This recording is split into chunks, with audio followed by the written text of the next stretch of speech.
Hello. I didn't know if this live stream was going to go ahead with the amount of rain that's come down this morning. I would imagine everybody in the country is the same in the UK. I know up here it's just been ridiculous. To be honest, I didn't think I was going to get out. I've been out today to pick up some mail and subscriber mail, and I'm going to open that today. But I didn't think I would actually get to get that because of the rain. Because at one point it was you just couldn't see a hand in front of your face. Hi, Achtung, Engländer. You all right? Can you hear me all right? Got my microphone plugged in, it should be okay. I always think that people can't hear you when you first start off. Hello, Clock Tettles. Hi, hello, hope you are doing well, John. Yes, I'm doing okay, apart from getting drenched this morning, but you don't mind, do you, when you're out? Yep, so it's cool. Good, cool, yes. Okay, so welcome along, everybody. And this is, I've got 2 subscriber mail here. This one just come this morning, and this one I've just picked up from Morrison's. It was dropped in the click and collect thing in Morrison's, which is really handy actually. First time I've used it. Usually when I was pressing the buttons, I thought, is this going to work? But it did. It was great. So I've got some giveaways here a little bit later on. So I'll get through to them unboxings a little bit later as well. And also I've got a few things. I got this from your last stream. The person who got this one, Paul Davies, I haven't heard from Paul Davies yet. So I'm going to keep mentioning this. If Paul Davies does come to this stream, if you can drop us some of your contact details and I can get this sent to you. Because, yeah, it's one of those things where I don't want you to miss out on it. So I've kept that here for you anyway. So if you can get in touch with us, that'd be great. If you see this video on catch up even. Mark Fairfield says, morning all. Morning, Mark, are you all right? I wonder, is it raining in where you live? Because it's ridiculous here, although I think it's stopping. It was pitch black before I've got my light on here. So hopefully it'll not get darker than it was. It's just starting to get light here, which is ridiculous. Superb film. Yes, it is, isn't it? It's a really good film, actually. Much better than you would think. Just you don't really hear that much about it, and you think, wow, it's really surprised me, that movie. Yeah, you're right, Achtung Engländer.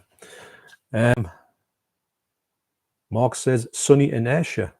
Well, I hope you don't get what we're getting. I think London's had it much worse than us by what I saw in the news this morning. Juha Tankinston says, hello, John. Greetings to everybody. Greetings, Juha. Are you all right? Nice to see you. Like I say, last night I watched Clockwork Orange. Now, I consider this movie spectacular in 4K, and I'll go into my reasons why I think that when I put my video out on what I watched, how I thought about it. And also I've compared it to old DVDs, which were probably remastered in around about the late 90s. Also a Blu-ray that was remastered in 2008. So I want to give my thoughts to why I think that this is a spectacular version on 4K, even though some people think it's not that great. But I had a great time with it yesterday, and I was so pleased that I'd watched it it's been the longest time picking this up and watching it, actually.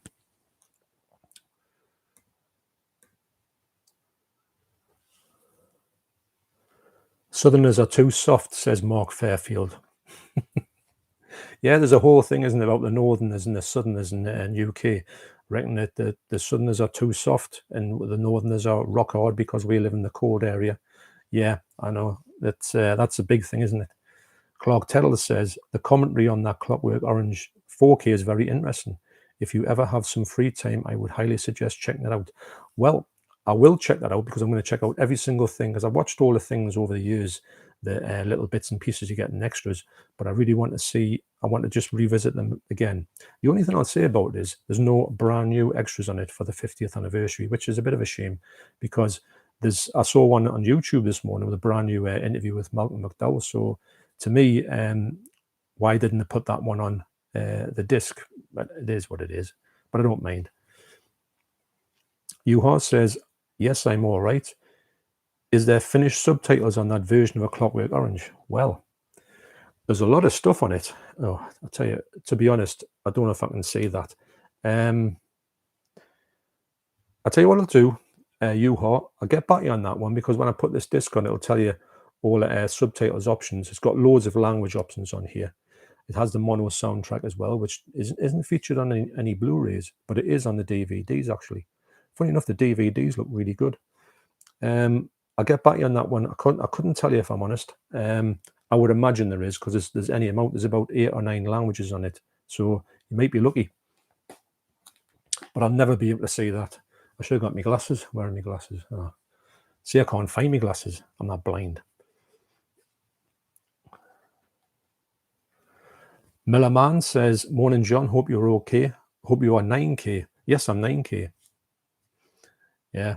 Yeah, it's been it's a funny old day weather-wise, but was it yesterday I went to town? I think it was, and I got some really good stuff. But I'm put that in a separate video, which should be out tomorrow, I think. Yeah, probably tomorrow. I've got some quite good, interesting stuff actually. Uhar says, Clark Teddler says, I have my TV right next to me. I could check out for you those titles one moment. Oh, so Clark's going to get that for you, Uhar.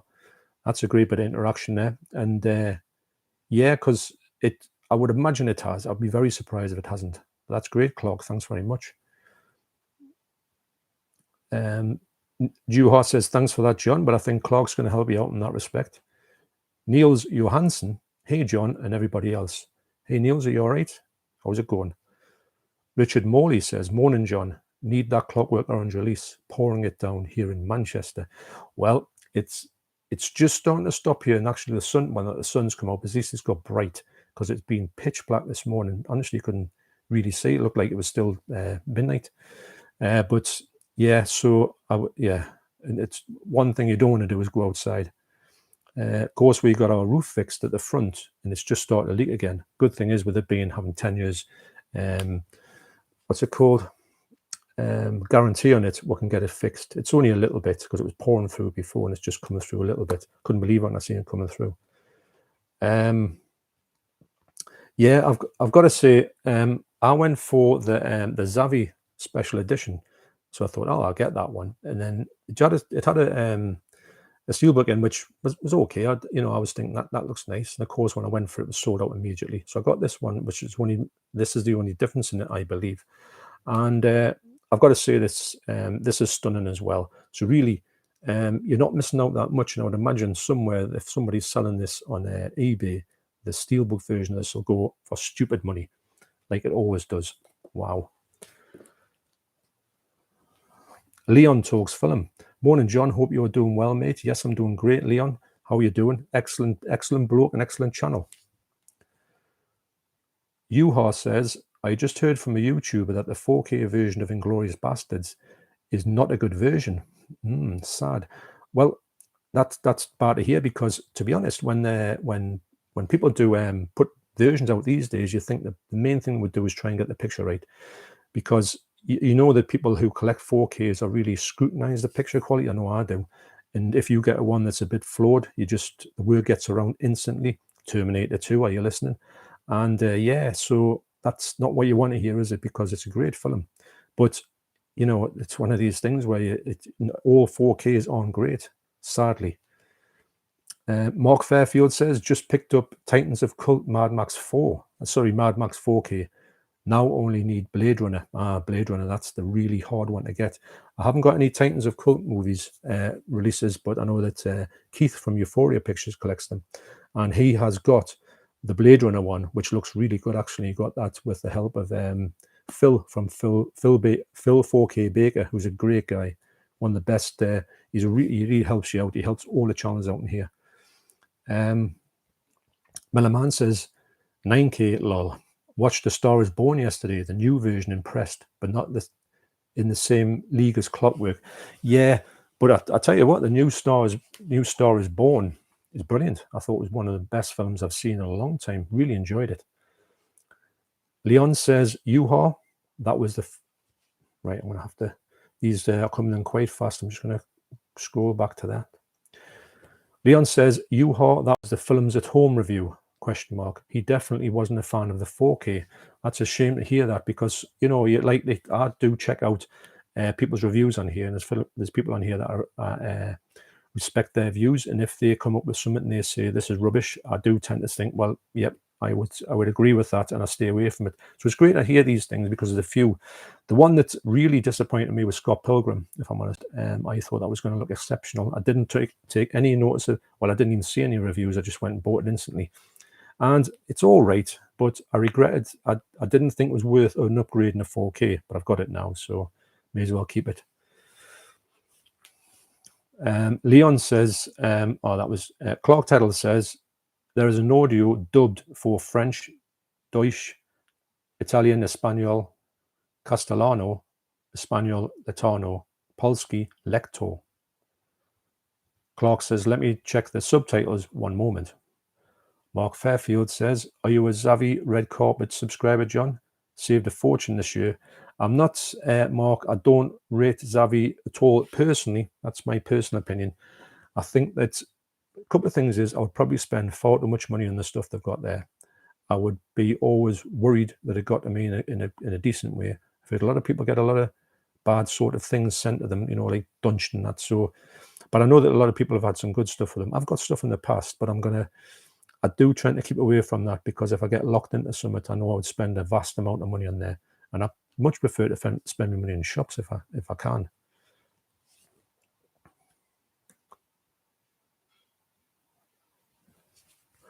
Leon says, from what I've heard of Inglourious Bastards, it's an upscale with no approval from Tarantino.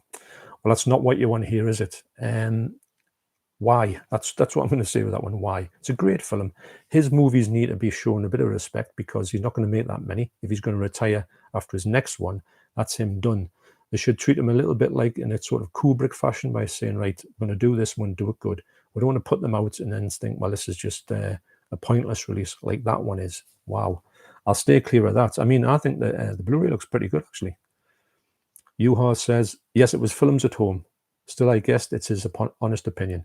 Well, I would like to think that people do give their honest opinions. If, you know, I got this Clockwork Orange, and if it didn't look exceptional, I would say, look, I mean, Scott Pilgrim, it doesn't look that great as a 4K. Actually, the Blu-ray looks quite good, but the 4K isn't got that jump up. And I know that Keith from Euphoria Pictures shares my same sentiments, and so does Leon, actually. So that's, if you've got three people saying the same things who really are a big fan of their 4Ks, then you know it's probably on the level. So it might save people money in the future. I don't think they'll go back and remaster it, though. I don't think it's big enough to do that.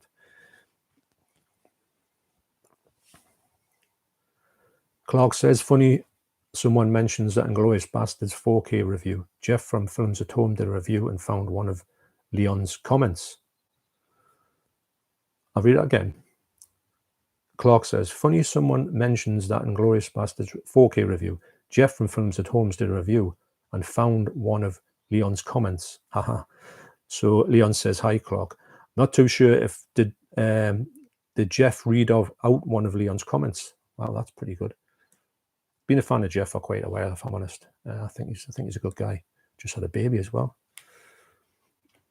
Clark says the subtitles for Clockwork Orange have basically every over 20 languages. Hopefully that helps. Sorry.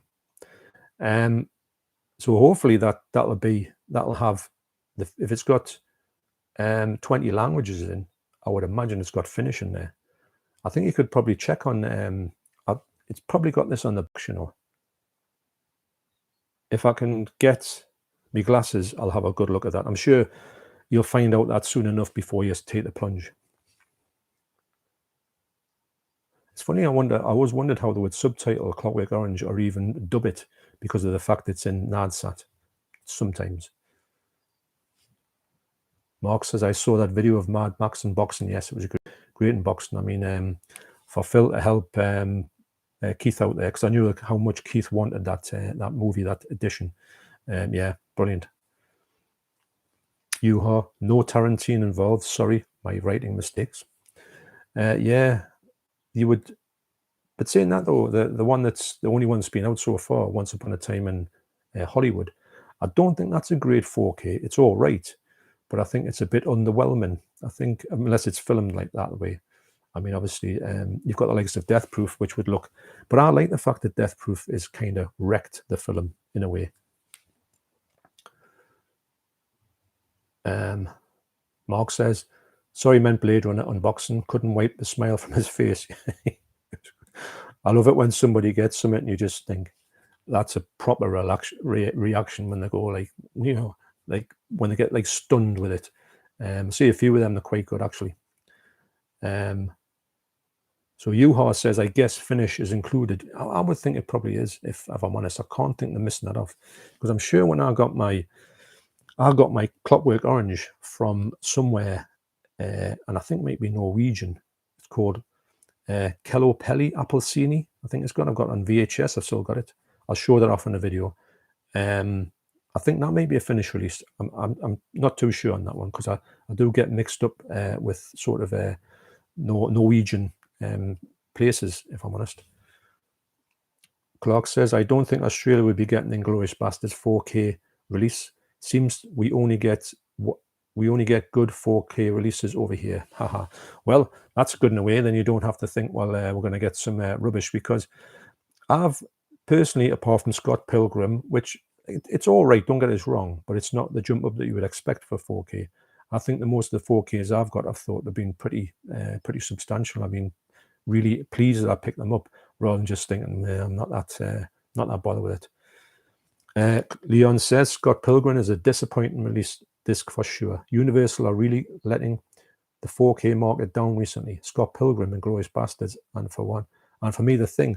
Well, funny enough, Leon, I thought The Thing looked really good, I've got to admit, and I was thinking it was going to be a bit average, but I've got to say that I found it stunning. I did it against my Arrow Blu-ray, which I think is the best Blu-ray I've ever seen of it, and I thought it looked really good, if I'm honest.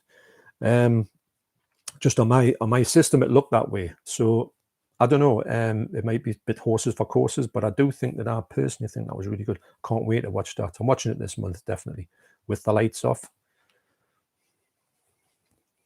Leon says, it goes to show how great the boutique labels are, going back and restoring them from the original negatives. Yes, I think the boutique labels, the best thing about them is they seem to take that little bit of time to do it.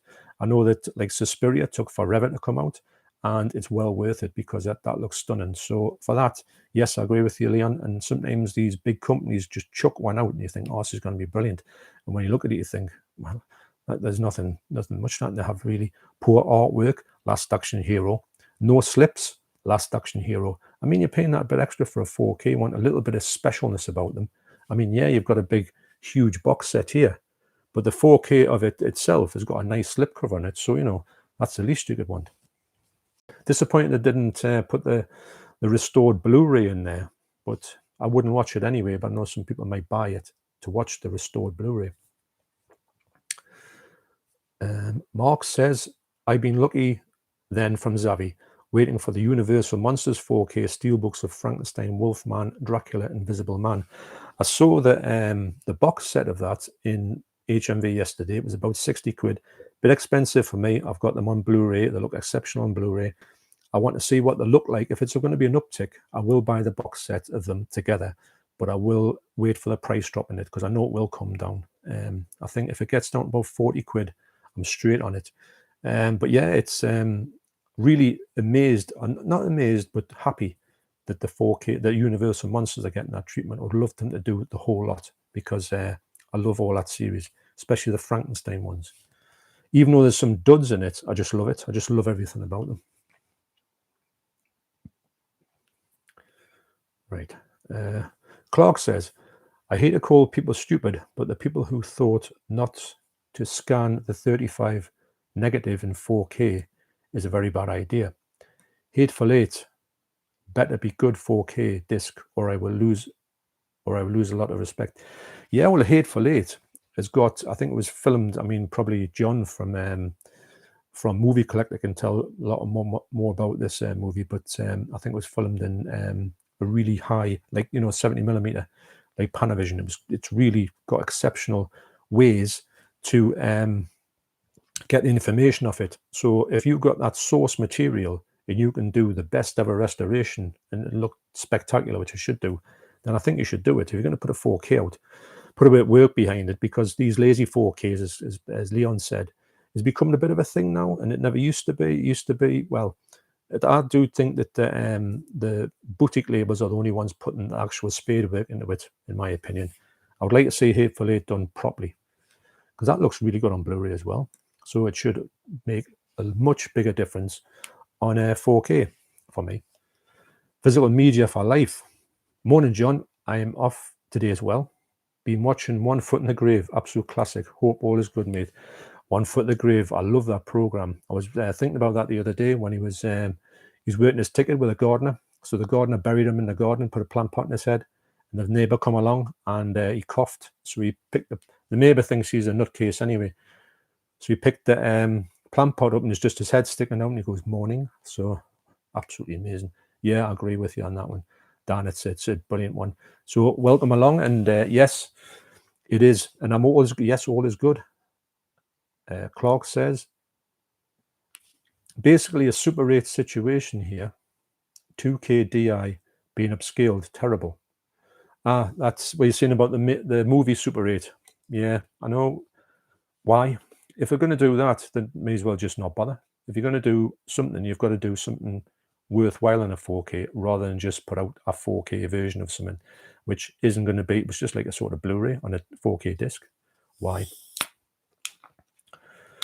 Leon says Edgar Wright's 4Ks seem to be so hit and miss, which is a shame as he's an amazing filmmaker. Baby Driver is probably the best looking disc. Yeah, I agree. Baby Driver looks really nice. And can I get the top of this? Strong as a minty bullet, as they say in the northeast.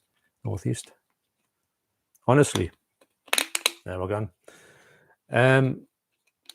So yes, I think that Edgar. See, if Edgar Wright, he's such a film freak. You know, he loves film. You think he would be doing a lot of work with his stuff and saying, "Yeah, I want that to be spot on, brilliant," before I let it go out. So I'm surprised at that. Yeah.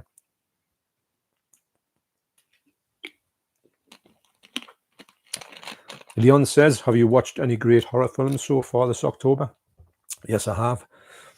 I've watched, I'll tell you what I watched actually. That's me go to watch quite a few films, horror films on October. So I've watched Hellfest, which in 4K, which I thought was absolutely brilliant. I watched Offerings, which is going to be the worst ever Halloween ripoff ever, but it's also brilliant for that. I watched Nightmare on Elm Street for the first time in a long time. And then I watched A Clockwork Orange last night. Thoroughly enjoyed it. I was so wanting to watch that for a long time, but I held out for the 4K, which what seems like an eternity. But I'm so glad to finally see it. And I think it looks brilliant. Clark says, I also got my VHS player to work with my TV. Very nice to see films with the original feel aesthetic. Yeah, to be honest, there's a few movies that I do. I wouldn't say I've got a lot of, I used to have a load of VHS, and I mean a load of VHS. The only thing about VHS is it takes up that much space. They were just everywhere. And I was so glad to get DVDs so I could just consolidate my library and make it. So if you had DVDs there, VHS, there'd be a lot less on them shelves for the size of them. But there's quite a few ones that I used to kind of prefer on VHS, and I've still got my players. I've got two players, actually. I've got a VHS recorder with a DVD, and I've got loads of equipment. I haven't got any hooked up at the minute, but I think that I will go and do a bit of a retro mooch through my VHS anyway to see what it's like. And I might even take a few. I'm sure I've got my first ever bootleg of Clockwork Orange just to put on somewhere for someone to see how bad that was, but that's the only way you could see it at that time. Meloman says, just seen in the States they have done Halloween 1 and 2. Wonder if we'll get them. Well, I think that we might, but I don't understand, and a lot of people talk about this. I've heard Paul Tams on his live stream, amongst other people, say, and I think Ryan from Ryan Let's Get Kicking Movies, he said the same thing. Why on earth can we just not walk into the shops and say, right, I want either all Halloween movies, I can take which one I want, or Halloween box set. I'll have one of them, please. You can get everything else, mainly. So why on earth can we not get the Halloween stuff? I would love to see Halloween 2 get released out here because it just never gets a good release. It's had a really poor release in all the time it's been out. It's been a dud over here. and Halloween 2 is my one that I want to get the most on 4K. I think it's been put back though, unfortunately. Leon says, I'd love to see Death Proof and Kill Bill on 4K. Yes, me too. Hopefully we'll get them the full extended cut of Kill Bill if Tarantino approved it. Yes, I would like the whole shebang on it, because why not? It's out there. I know you can get it. I think I've got it somewhere on a disc somewhere. So why not? And I know you can get the one. I've got the one on disc where the whole film, and the end when it goes black and white, I know it was put in there because of the Shaw Brothers thing that they used to put blood in black and white so they get through the censors. But they've got the color version there, so they could put all this stuff on a disc and have a really good special edition of those two movies. That's another thing where you think this could happen, but will it happen? Because this is us talking as collectors, and we could probably say, oh, we need this, we need that. Do they ever listen to collectors when they say, I would say, if I was going to release something, I'd say, right, I'd have a forum online, maybe on Facebook or Instagram, and say, look, we're going to release Kill Bill 1 and 2. What do you think we should do with it? And you get all that stuff. And if it's possible, I think you should take note of that, rather than somebody just putting it out and getting loads and loads of complaints or disappointments. So yes, I agree. Clark says, recently ordered my first 2 Criterions, Moonrise Kingdom and Grand Budapest Hotel. Put them back in. I wanted to get Salò or 120 Days of Sodom. I know you've seen that as well, which I couldn't believe. But we all know no one will sell that film to a 14-year-old. I wonder why, Clark. Wow. I wonder, is Salò on Criterion still available? Because I would imagine if that one went out of print, it would be lots of... You see, I don't mind buying a movie if it's out of print. I'm desperate for it. But Salò, for lots of money, wow. I got mine for £10 out of CAX. I don't think CAX touch it with a barge pole now. Although I do rate it as it is well done to a certain extent. But yeah, wow. Yeah, I could imagine you rocking up at a 14-year-old in the shop and saying, can I have a Criterion of Salò, please? That might not play too well, but I would love to see the bloke's face when you ask them for it. That would be amazing. Mark says, hope you are well, Leon. Really enjoy your channel. Yeah, Leon's channel is brilliant. I've been a big fan of Leon's since he started out, and I just think he's got a great... his channel is so appealing to me. And I remember when I saw it for the first time, and behind on the shelves I could see loads of movies, and my wife said to me, hey, look, there's movies that you've got on your shelves, and you've got them in the same order as you got them in your shelves. I went, yes, I know. That's why I like him instantly. Now he's a great kid. Leon. Achtung Englander says, is it Achtung Englander or Englander? So I so want to see Black Narcissus in 4K. Is that the one that was, I think that's an older movie, is it? I think it's like a 1950s one about a nun, I think, if I'm right in that. Leon says, Clark, Salò is definitely an acquired taste. Is that a pun intended? You all know what happens in that movie. I'll tell you what, though. I was looking into... I know that the director got murdered, probably at the time before that film was released. And I knew he got beaten up in a car park, and that's where they found him. I didn't realize, though, he also got run over a few times as well. And I know he was a mess, but that's really why he was a mess. You can, if you want to look at pictures online, you can. But Paolo Pasolini, Pier Paolo Pasolini, yes, yeah, I think he had a jealous lover, and they just killed him. Wow. I think they got the person as well. That's another strange twist to that tale. Clark says, I actually... Leon says, thank you, Mark. Clark says, I actually love the Salò film. Not sure if I will rewatch it anytime soon, though. Haha. Yeah, funny enough, I'll watch it now and again. I think in the time I've seen it, I've only watched it 3 times. I'm in no rush to watch it again, but I'd say what I would rather do is I'd rather watch all of the making of and the special features of it. I could watch them a lot. The actual movie I would probably watch sporadically, once every, say, maybe 10 years. It's not one that's topped my list, but I do appreciate it. But I didn't get it for, it was one of the ones where sensationalist movies, when they say, you've got to see this, you've got to see that. Sallah was a really odd one, because everyone was talking about it, saying, oh, you need to see this. Well, not you need to see this film, you need to keep away from this film. So I didn't want to go near it for a bit, but it came out and I thought, why not? It's a tough watch, man. Richard Morley says, have you seen No Time to Die yet, John? I'm going to see it today. No, I haven't, but we're definitely going to see it. I would imagine next week. This week I'm off myself. My wife isn't off. If we can get a bit of time together, we might go and see it. It probably won't happen, but we're going to definitely go and see it in IMAX because we want to go and get that experience with it being like his last James Bond movie. We do like all his movies to a certain extent. I like him the most, apart from what's he called? Roger Moore. I like Roger Moore. I went to see, I don't know if I've probably told everyone very quickly. I'll tell you that the first film I ever saw, I remember seeing it at the pictures, was Live and Let Die in 1973. Now I was 6, right? So I went to see Live and Let Die, and you know how it's all to do with like people with like masks on and sort of voodoo and like that type of thing in certain part of it, apart from a bit of kung fu in it. When I went there, of course, in the 70s, this was a thing. My dad took us to this like this rat-infested because they were all manky, the cinemas back in the day. He took us this manky cinema that's not there anymore, but it was in a place called Biker, which is a bit of a wow in Newcastle.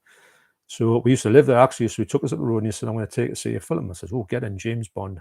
I didn't even know what James Bond was. So I went to cinema, went in, and he says, "Right, I'll see you later." I says, "Eh?" He says, "Oh, I'm just going to go and see a man about a dog, you know, a couple of pints." So that was a good way of him getting a couple of pints and then picking us up and then walking us home. But I was petrified in that movie. You can imagine me sitting there as a 6-year-old, not knowing what was going on. And so these 2 old women took us under the wing and giving me dad wrong when he came out and saying, "How dare you leave this kid with him?" Well, of course, he was a bit cut, so he told him where to go. So that was an interesting experience, wasn't it? You see, that's a 70s fire. These type of things happen in the 70s. It don't happen these days. Wow. Okay, so where are we? Leon says, "I'm so glad you enjoyed The Thing, John. I might have to give it another go. I did recently upgrade my TV, so I might need another go." Yeah, you know, it's really funny this, because I got a movie, it's an 88 film, 101 films, like a sort of old sci-fi film, and it wouldn't play on my TV. It looked it looked disgusting. And I took it back to the shop and said, "This is something wrong with this disc." They played it on their TV and it looked good.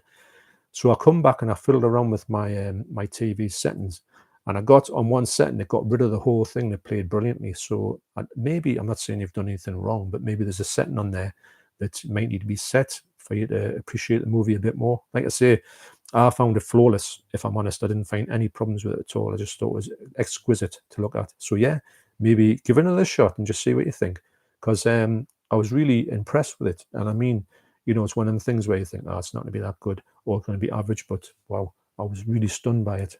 One of the best Carpenter 4Ks, in my opinion.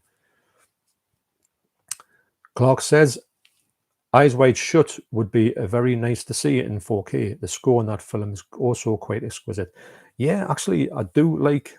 Now, I like Eyes Wide Shut, and I think it looks great. It's got a bit of a golden look to it in the picture, in the color timing in it. But there's a sequence, and you know what I'm talking about, the one where they have that big argument for a half-an-hour argument that like took far too long. I know that was setting it up for the rest of the film, but it just really dragged for me. And I thought if they kind of condensed that a little, just had a bit of an argument and got the points across in it, rather than stringing it out for that half an hour. Wow. I know it was done in one take. I don't know how they did it, but yeah, I think that for me, that the film is good. It would be much better. I much prefer the second half than I do the first half, if I'm honest. Clark says some more Paul Thomas Anderson films in 4K would be pleasant. I have a Phantom Thread preview coming soon, which will be a big video for me. So a Phantom Thread.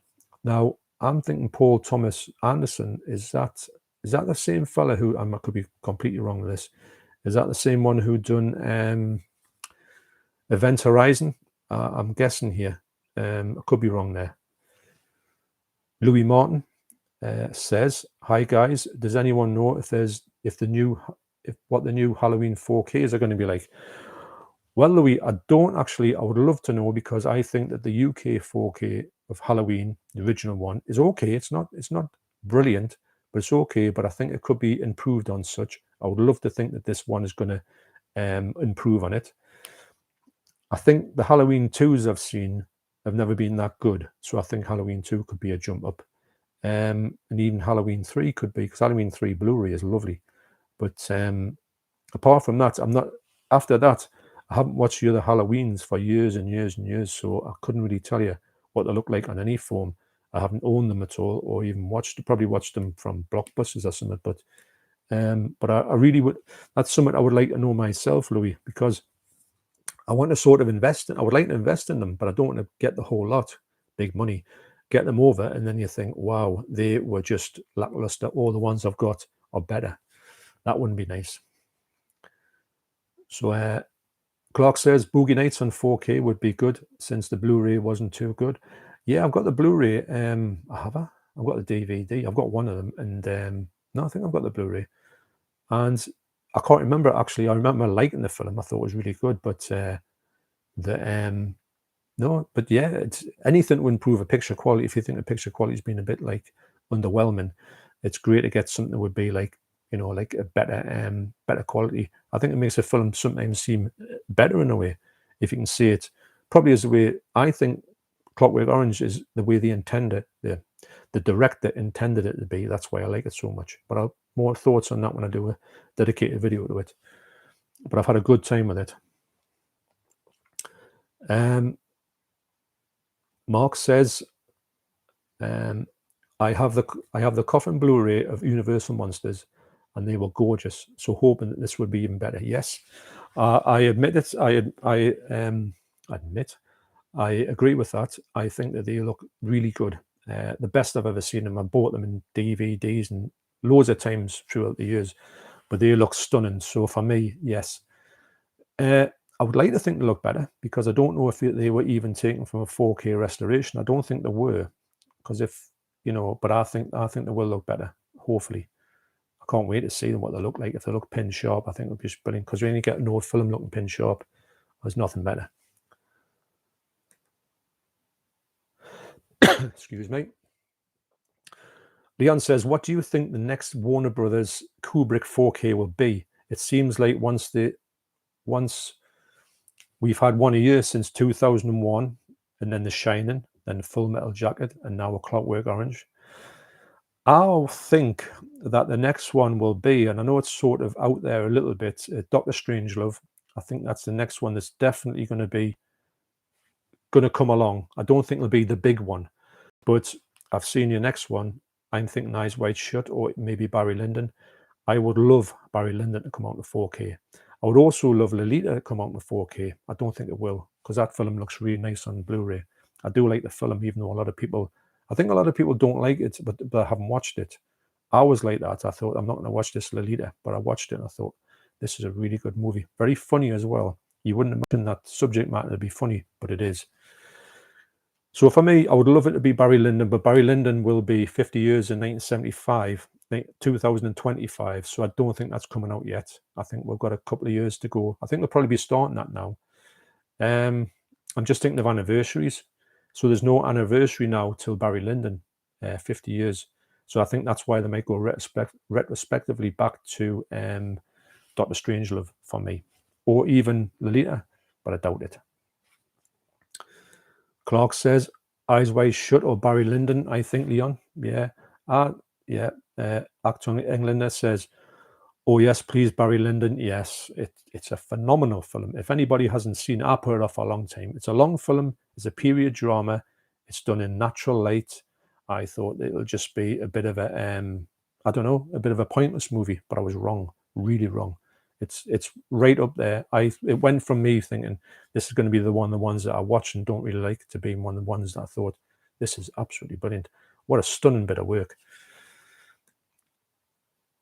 Neil says, Hateful Eight, the Blu-ray looks stunning. Yes, it does. It's one of the ones where you look at it and you think, if this looks that good, it's got to look good on 4K. But then again, if the 4K, excuse me, if the 4K isn't done well, it'll look worse than the Blu-ray or just the same. Wow. Leon says they seem to tie in with the anniversaries, so I'm wondering which film, if any, have anniversaries next year. Well, excuse me. Oh. Well, you had Clockwork Orange 71, then you had Barry Lyndon 75, so you've got that gap now. So I think they can go and just get a little bit in the back catalogue. What about Paths of Glory? That's a stunning movie, that, and it looks brilliant on Blu-ray. So I think Paths of Glory, Doctor Strangelove, and Lolita, possibly. They can get these three in at this moment, and then they can get the big one. Will be, I think, 50 years for Barry Lyndon. Unfortunately, because we've had to wait long enough for Clockwork Orange. I'm sure it was about 4 or 5 years ago that it was talked that they were working on it.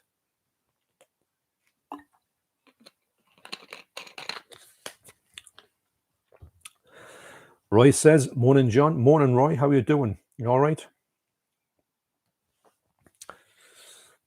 Clark says, "I sent an email to my local 35mm and 70mm film theatre about their lens being focused correctly, because the 70mm 2001 Space Odyssey looked a bit blurry. The 4K is better, I must say."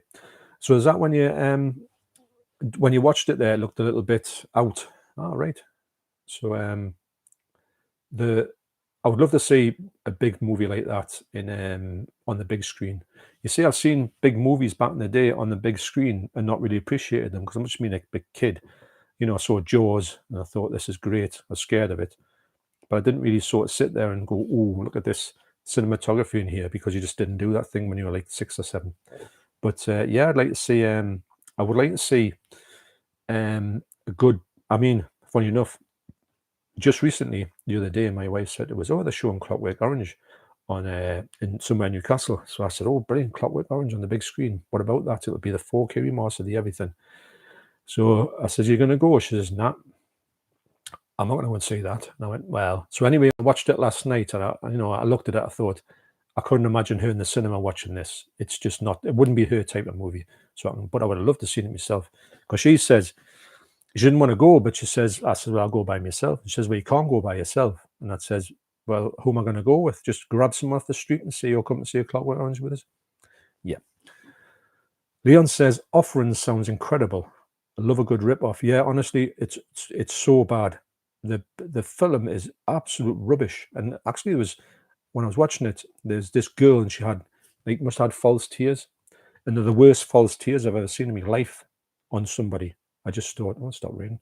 I thought, wow. So you've got a lot to look forward to on that movie, but it is trash. I like the way that it's got, they've copied the Halloween theme tune as well, but they've changed 2 notes in it. Yeah. I mean, come on, but anyway, it's just, they put the music in at the same time. When you see something happening, when you know that somebody's coming quick, and you see the speeded up tune, they put that in as well, but their version of it, which is like had a note changed. Wow. Yeah. Roy says, "I give it a year. Was a great shout, mate. Saw it last night. Flipping hilarious." Oh, honestly, Roy, that movie got over there, I think. Yeah, it's just over there. I give it a year. I mean, you know what I'm going to say when I talk about the picture frame. I couldn't believe what I was seeing on the picture frame. I mean, the thought of it. I'm not going to go into too many things about it, but what happens is, these picture frames that you get, and you get a USB stick and you stick it in, it shows like a picture after picture after picture, and it's just your holiday things to just refresh. So they've got one of them, and they stick this USB in of the holiday snaps, and they start up there. But what do you think is going to be on the holiday snaps? Some pictures that they shouldn't have. Well, no one want to see. And don't forget, the girl sitting there with her mum and dad, and these pictures start to come up. Oh my God. I mean, honestly, Roy, what was it like? It was just, but the whole film's great. It's a really good movie. One that I know Keith from Euphoria Pictures loves it. He says it's one of the funniest things he's seen, and I agree. Had such a good time with it. Leon says, Magpie Movies sent over the first 5 Nightmare on Elm Street films on VHS. They look amazing on the format. I weirdly prefer to Blu-ray sometimes. I know what you mean. Actually, to be honest, I'm going to start watching the whole Nightmare on Elm Street films. And the Nightmare on Elm Street look really nice, by the way. I haven't seen them since VHS, so that shows you how long ago that is. I mean, you're talking 20 plus years. I had a great time in Nightmare on Elm Street, but I'm really interested to see what the other ones are like, because I know that I really sort of lost interest in them on VHS. But yeah, so that's not bad, is it, to get VHS?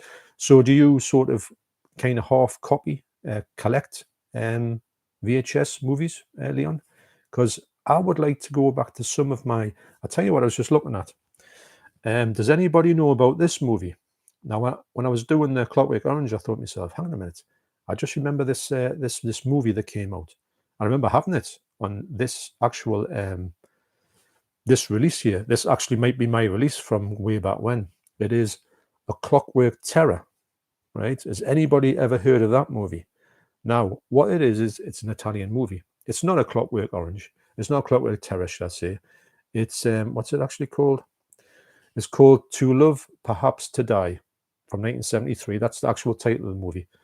And I remember seeing it, I thought, I saw that before I saw Clockwork Orange, actually. Tell you what, the film's rubbish. But I would love to see it again. And I don't know if you can get it actually on, I think it's been released on DVD somewhere abroad. But yeah, so that's a funny one to get, A Clockwork Terror. Actually, I've wrote a song called A Clockwork Terror. There you go.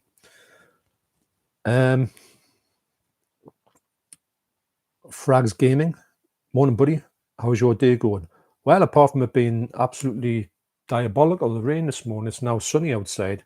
So it's looking like it's shaping up a nice day. I'm hoping so it can dry all the pathway at the back there. Actung Englander says, have you been drinking again, Leon? Leon says, I don't drink. Actung Englander. Yuha says, I hope that Barry Lyndon comes soon. Not as a 50-year celebration version, so then it will come out in 2025. And also because my friend promised to buy a 4K version and watch it here and give it to me. Well, that's a good reason to want it to be out, so you can get one off your friend. It's got to come out. It's one of those movies that, to be honest though, it's one of those ones that not many people talk about when they talk about the Kubrick movies. And it happens right. I mean, if you think about it, you only did in the 70s, you only did Clockwork Orange, Barry Lyndon, and then you can say The Shining was 1980. So he wasn't very productive in the 70s at all. I think he spent a lot of times trying to do the Napoleon movie, which never happened. But yeah, so I would look. That's why I've not went. I was going to go for the Criterion Blu-ray of it because it meant to be look the best, but I'm just keeping with my old Blu-ray up there at the moment. I don't even know where it came from. Actually, I think it came from Spain, I believe.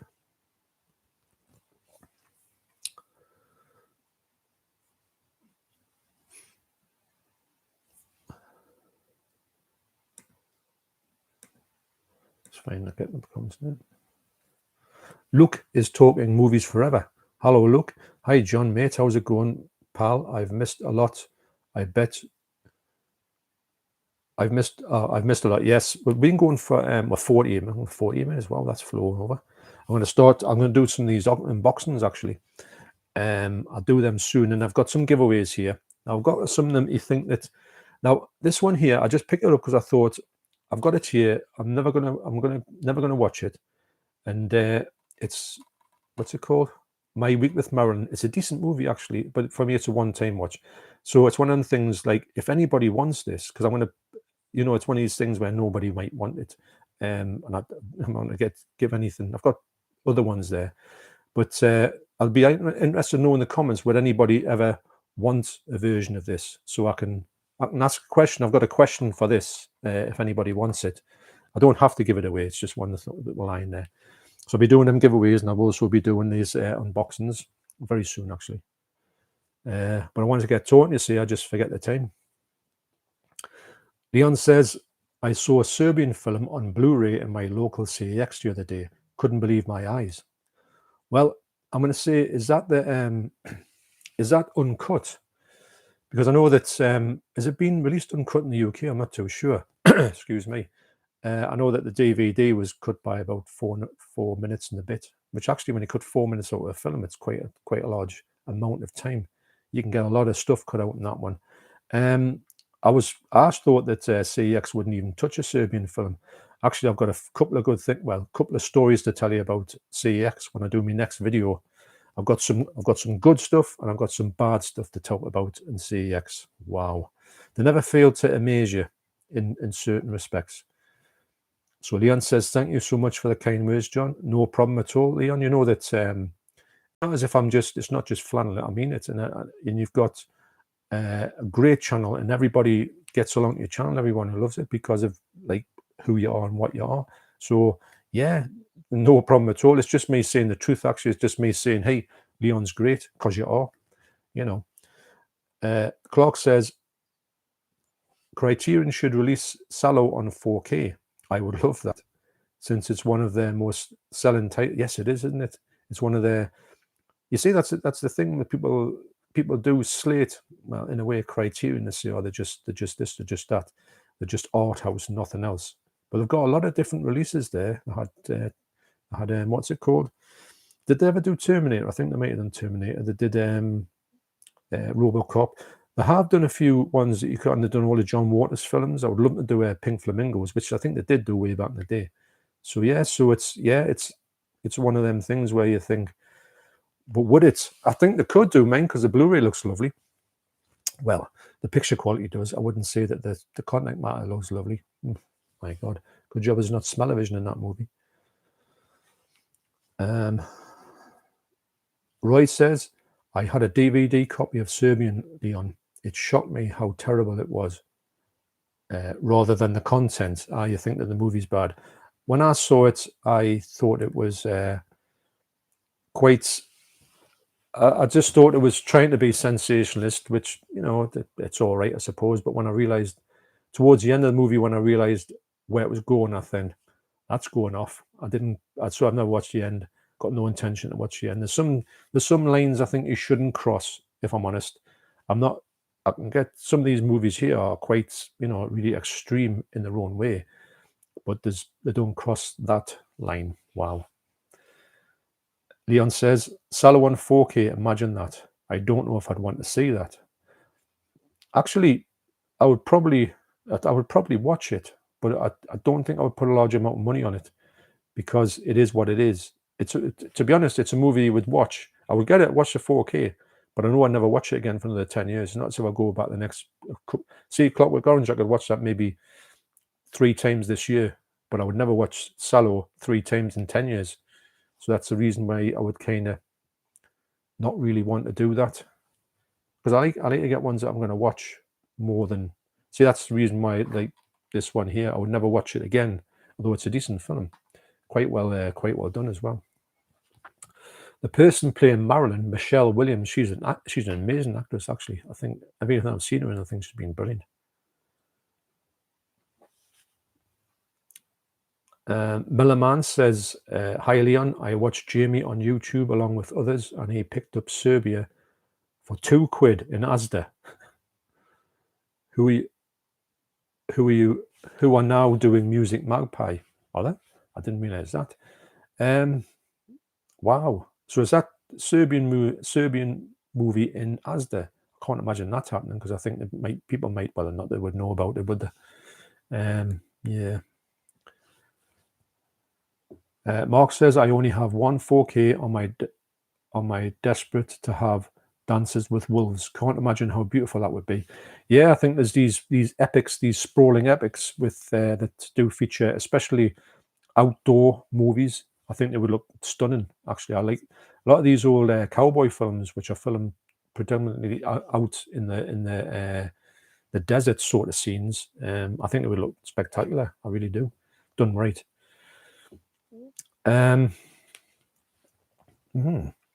Louis Martin says, if you're interested in the making of Sallow, watch the Abel Ferrara movie Pasolini, who is played by Willem Dafoe. Good film. Yeah, I've always wanted to see that, but it's one of the ones that I've never come across. Yes, it's on my list of things to get. Yeah, I think that would be... Is it rain? No, it's not. I think it could be... yeah, I think that'll be really interesting, actually. I like Abel Ferrara. He's a strange bloke when he gets interviewed. Wow. Always looks like he's going to fall asleep.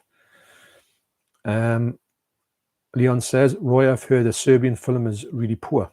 Just exploitative, is that right? Wow.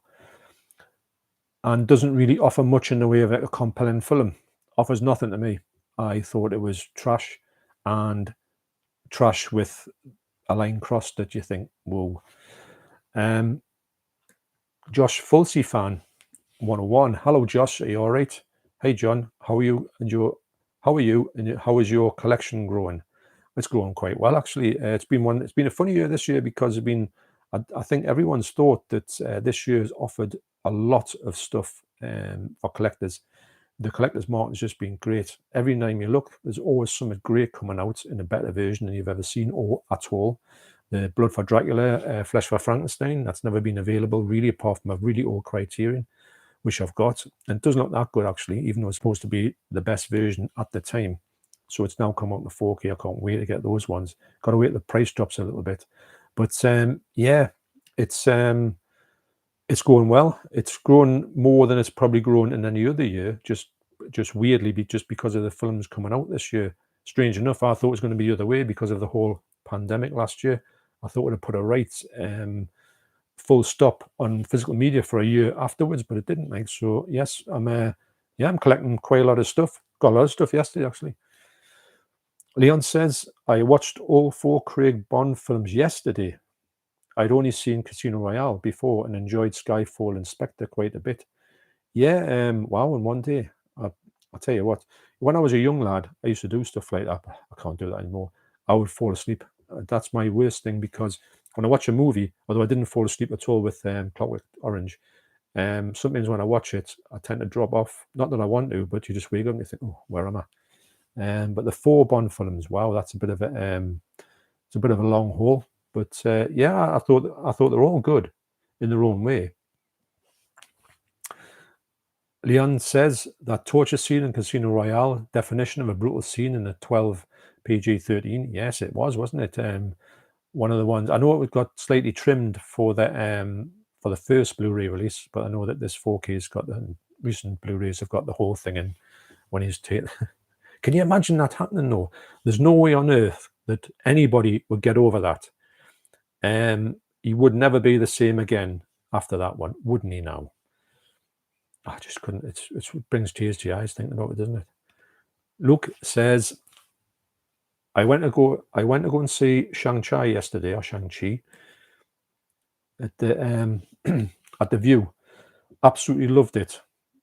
Loved it too. Have you seen it yet, mate? Yes, I've seen it. It's absolutely brilliant. I thought it was one of the best films I've seen in a long time. I loved it at the cinema. I was so happy to see it at the cinema. And yeah, I loved everything about it. I thought it was really like a traditional martial arts film, which I'm a big fan of. Got me stuff down there, traditional martial arts.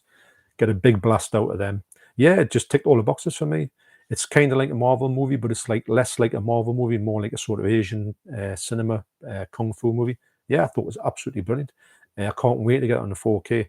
Actually, when I went in yesterday to HMV, Free Guy is out on 4K, and also, I mean, we were just going to go and see that at cinema the other week, and also there's another film come out so soon, and you thought that's just on the pictures last week.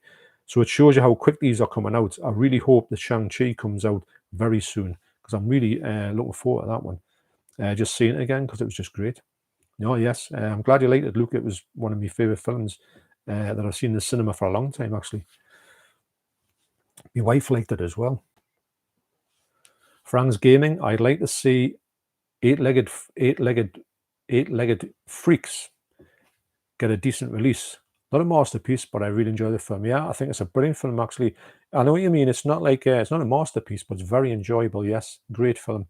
But it just seemed to be one of the ones that just vanished. Yeah, it's really good. I'll tell you what, Arachnophobia, in a way, that was a good movie as well. That was one of the first sort of, was it 90s spider movies? Yeah, really good film, that as well. But yeah, good call. Leon says, Frags, Shout Factory have just released Eight-Legged Freaks on Blu-ray. Has some new extras, I believe. No, I didn't know that at all.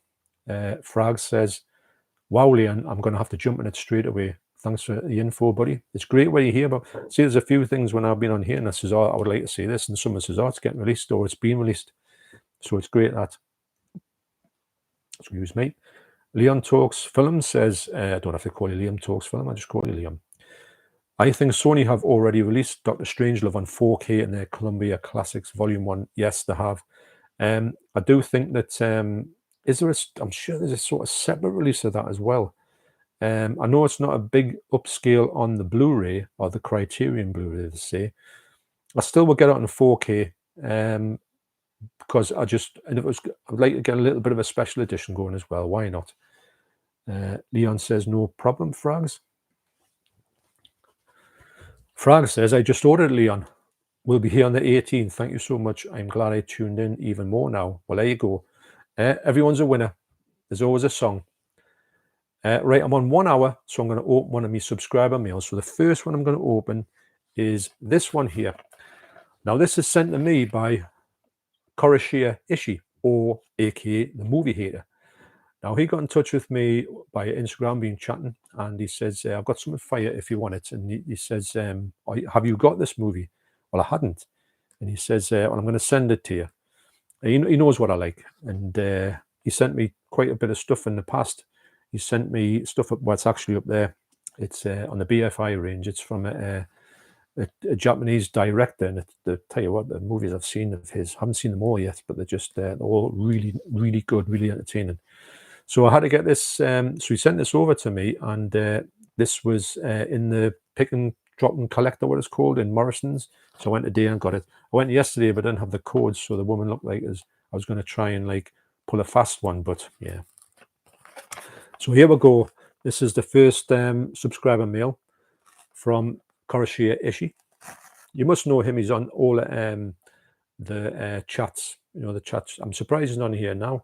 That's why I was keeping it, in case you've got on. But anyway. Oh, look at that. That is a deep folly right there. Look at that. I've never known that happened before in my life. What happened? Yeah, that's one for Jeremy Beale. So what Korashia Ishii sent me is,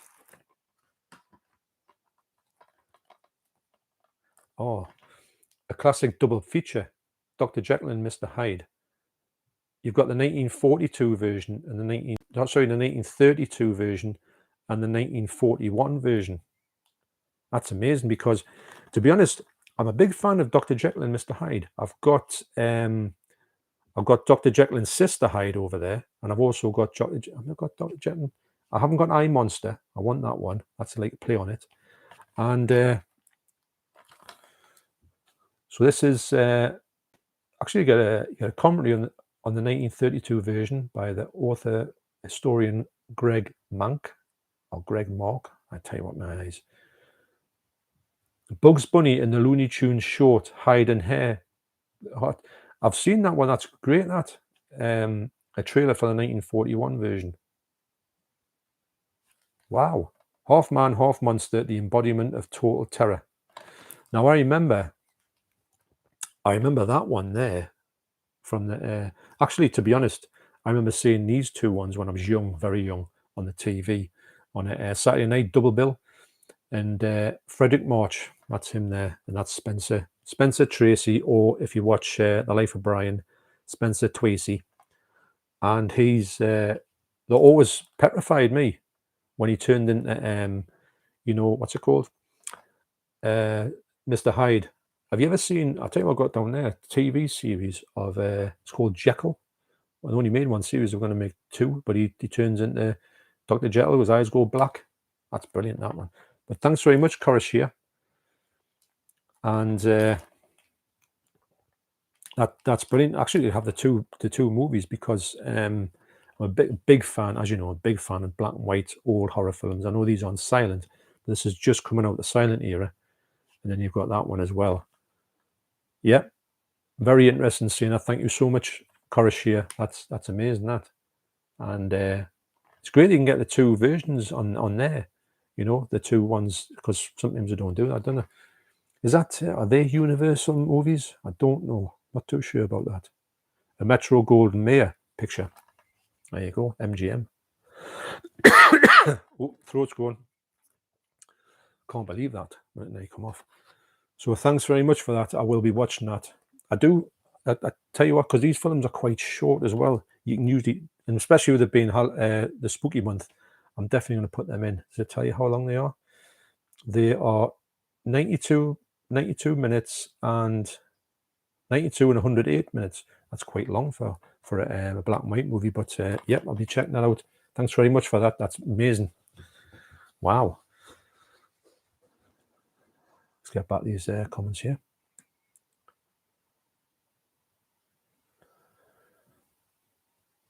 Roy said, watched Paths of Glory last night. Absolutely incredible and so sad. Is that the Kubrick one? Is it Paths of Glory? I get mixed up with titles like that. I think it is. Soundtrack Crusader. Good morning, John. Good morning, Soundtrack Crusader. I hope you're all right. Leon says, I'm so glad I was able to help out, Frags.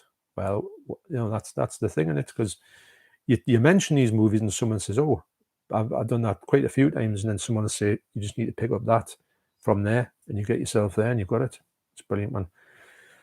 Good community spirit, that. Yuha says, I just got a film that Leon gave his opinion on some time ago, Apocalypse Now.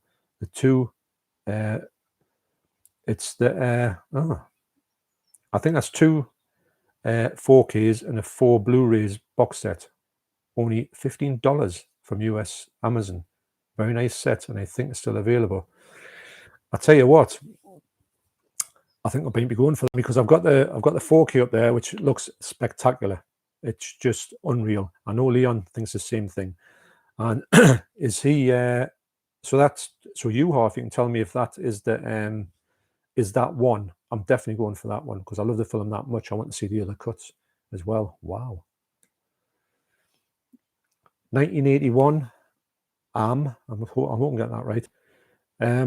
How bad is the rain today, John, in Love Newcastle? Not leaving the house today. Well, it's been awful. In fact, when it rained this morning, I didn't know what the sound was, because it was that intense. I thought, what am I hearing? Because when you're half awake, and when I realized what it was was belting down. So yes, I wouldn't have left the house, but the way it is now, I think I could probably get out and do something if I I fancy watching movies, actually, if I'm honest.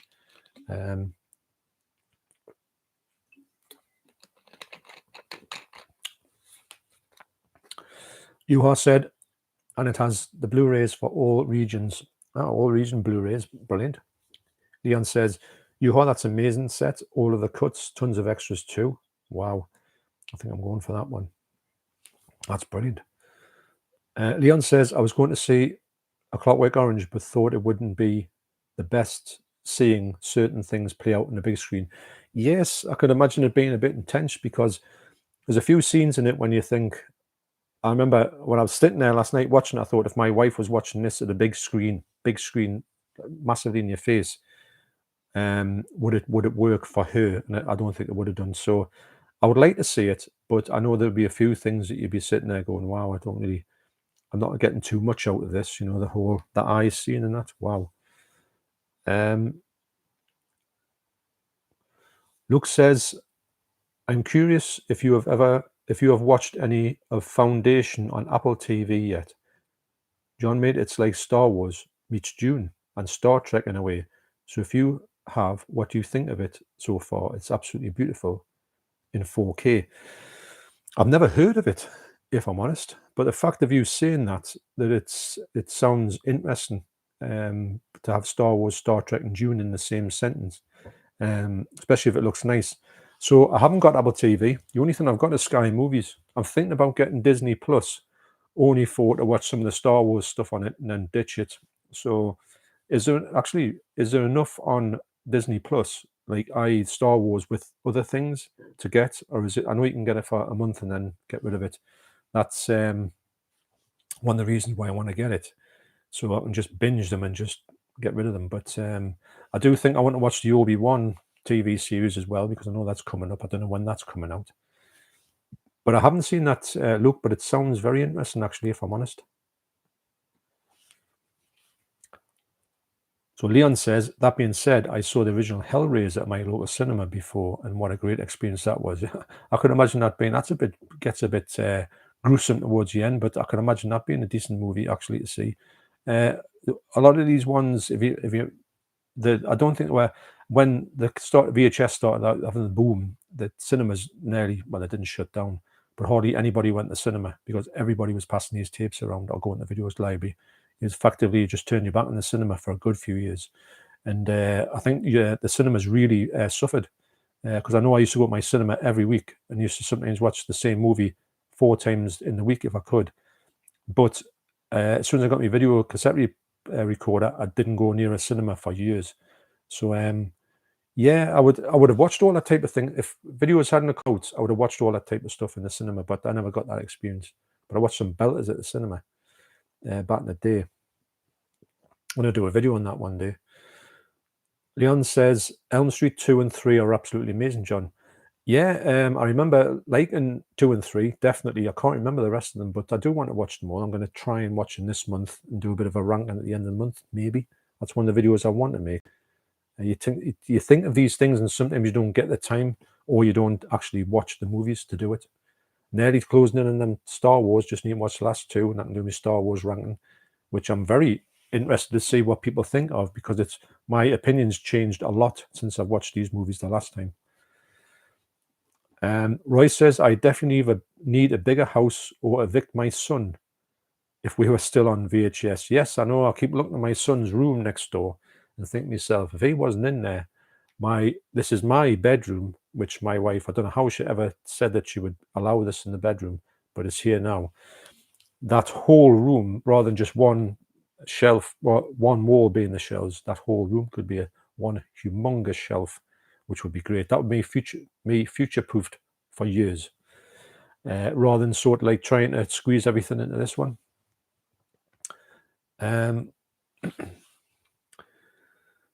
Actung Englander says, I'm in the market to see Dune, but I am not paying for another subscription.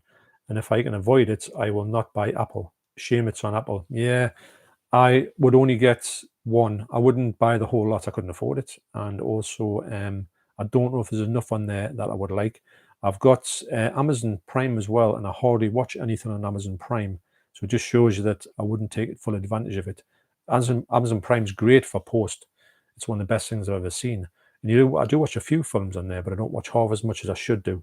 To be honest, I don't really watch that many new films, apart from big ones that would like go and see in the cinema that were missed, like Free Guy, for instance. Oh, that was it. Jungle Cruise came out as well. Now, literally, that's just been at the cinema, so that's so close. Not June. Actung Englander says, not June, I mean Foundation. Never heard of it, I'm honest. I'm going to have to look into that. We do me and my wife do like watching sci-fi stuff. We did watch that comedy sci-fi one with the fellow who did Family Guy. Oh, I can't remember what it's called now. It's got a really strange title, but I really enjoyed that. I don't know if it's still going actually, but it was great. Leon says, and I've been collecting VHS for a few months. I don't have the biggest collection, but they take up a lot of space. They do take up a lot of space, and they're great. There's a lot of ones that I wished I'd kept a hold of. Looking back on it, I would have said, right, I'll keep. See if I kept 50 of them, but kept some. I had some brilliant VHS titles. Ones that, looking back on it, I just think, oh, why did I even? But if you get them, you just think, well, why do I need a VHS? I'll put it on the disc. It's much easier. But for like retro-ness, you can have a lot of fun with old VHS, if I'm honest. And I have still got my players, so I still can play them. Leon says, is there a horror film or franchise that's loved by everybody that just doesn't work for you? There's got to be. There's, to be honest, a lot of people go crazy for trying to think of ones that people go really mad for, and I'm just a bit, they're all right. To be honest, the reason why I haven't watched Nightmare on Elm Street for a long time is just because I thought I'd watched them, I thought they went off the boil, and I just forgot all about them. But then again, Hellraiser as well, that was great to start off with, but it went really down the pan, and I don't think anybody would say that they love every Hellraiser movie, that's for sure. I know that there's a movie, what was it? Nightbreed. I didn't like that at all. I thought it was just, I thought it was just rubbish. I've been thinking about getting it, but I thought, why would I? Actually, I saw it to pick up in CX yesterday, and I thought, I'll get it. And I thought, why? I don't really like it.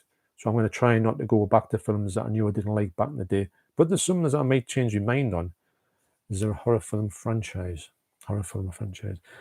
I've got to say that The Exorcist. I love the first one, and then the third one, and then all the other ones are just piffle. I find The Omen gets the first three are brilliant, but the rest of them are just trash. So there's a lot of them that can. But if I was ever going for The Omen, I'll go at 1, 2, and 3. I would never go for the other ones. So I'm a completist unless if the series like Friday the 13th, all of their movies aren't great, but I love the whole lot of them, and even the bad ones. So I'll get the whole lot of them. But there's a lot of them in these other ones. Like I know I've bought the whole Friday the 13th, Nightmare on Elm Street, but if I didn't buy them all, I might have said to myself, I only want to buy the first three, maybe like that. I'm not gonna get ones that I would never watch unless it was in that box set's quite small as well. But interesting. I'll probably come up with loads as soon as I switch the button for the stream off. I'll think of loads in there to do.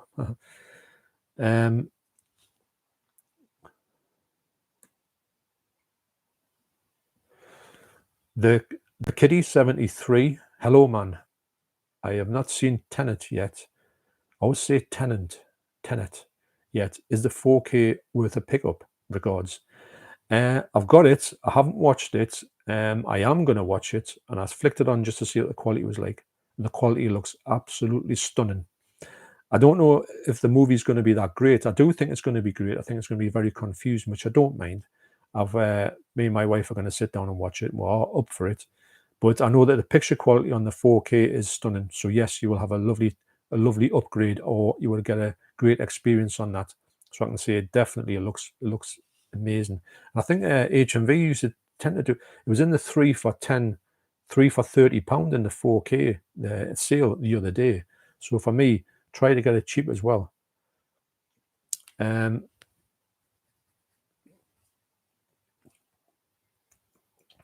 Leon says, for me, it's Raimi's Evil Dead films, which makes me sad, as they seem tailor-made for me, but they don't connect with me, unfortunately. Well, it's funny because it's weird because I love all of the Raimi Evil Dead, the whole lot, but I don't like the remake. And I don't know if you like. I think you might like the remake actually, but no, it's I do like them. I've got to admit. But if it's funny if something just doesn't connect with you, it doesn't connect with you. It's not no slight. I mean, sometimes you think, will I like all the Halloween movies? I know I like the first three, but will I like any of the other ones? Do I need to see the other ones? Although I do like the Halloween 2018, and I'm interested in seeing that trilogy. So I might just have Halloween 1, 2, and 3, and then these next three, and that might be me done with Halloween. So yeah, I don't have to be a completist with Halloween at this point anyway. But I do want to watch them again just to see what I think of them. I can't remember any of the other ones. There's Rob Zombie ones. The first one's all right. The second one is abysmal, I find.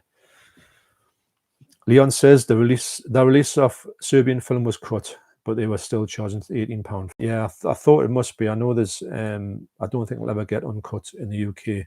I wouldn't want to. Well, I wouldn't get it. But £18 for that, no thanks. And I don't know if I buy a film, I would like it to be uncut. If I was going for it, I don't know how anybody would want to watch it. If I'm honest, just for the notoriety, I think. Roy says my week with Marilyn is a decent watch. Another Poundland one I got. Yes, I got that from Poundland. I've always wanted to see it. Actually, it was one of the ones when it come out. I thought, oh, I'd definitely like to see that. It's decent. It's not bad at all. Leon says Pink Flamingos needs a Blu-ray release already. Yes, 1,000,000%. 1,000,000%. I agree with that. Phil, 4K Baker. Afternoon, John. How's it going? And yeah, Leon, it's awesome. And yeah, Leon is awesome. Yes, he is. And yeah, so I hope you're all right, Phil. Hope you're doing well. Leon says, hi, Phil. Hope you are doing well, mate. Mark says, Apple subscription is worth it just for Ted Lasso. Yes, I'd love to see Ted Lasso. I can't remember the fella's name who does it, but I think he's great in everything he does. So yes, I would like to see that one.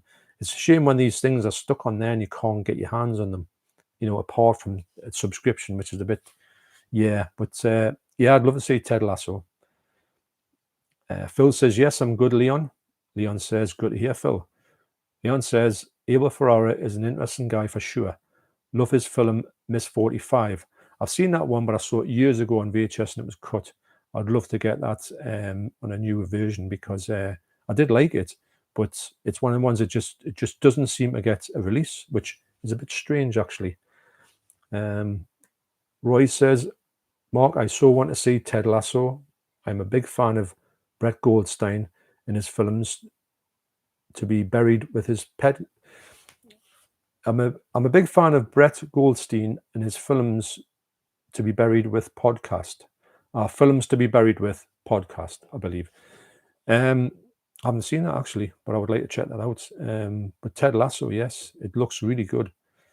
Roy says, I've seen Driller Killer from Abel Leon. It was a bit hummy for my taste. I did watch that recently after not liking it at all. And when I watched it recently, I thought it was a really good film. Actually, I really enjoyed it for what it was.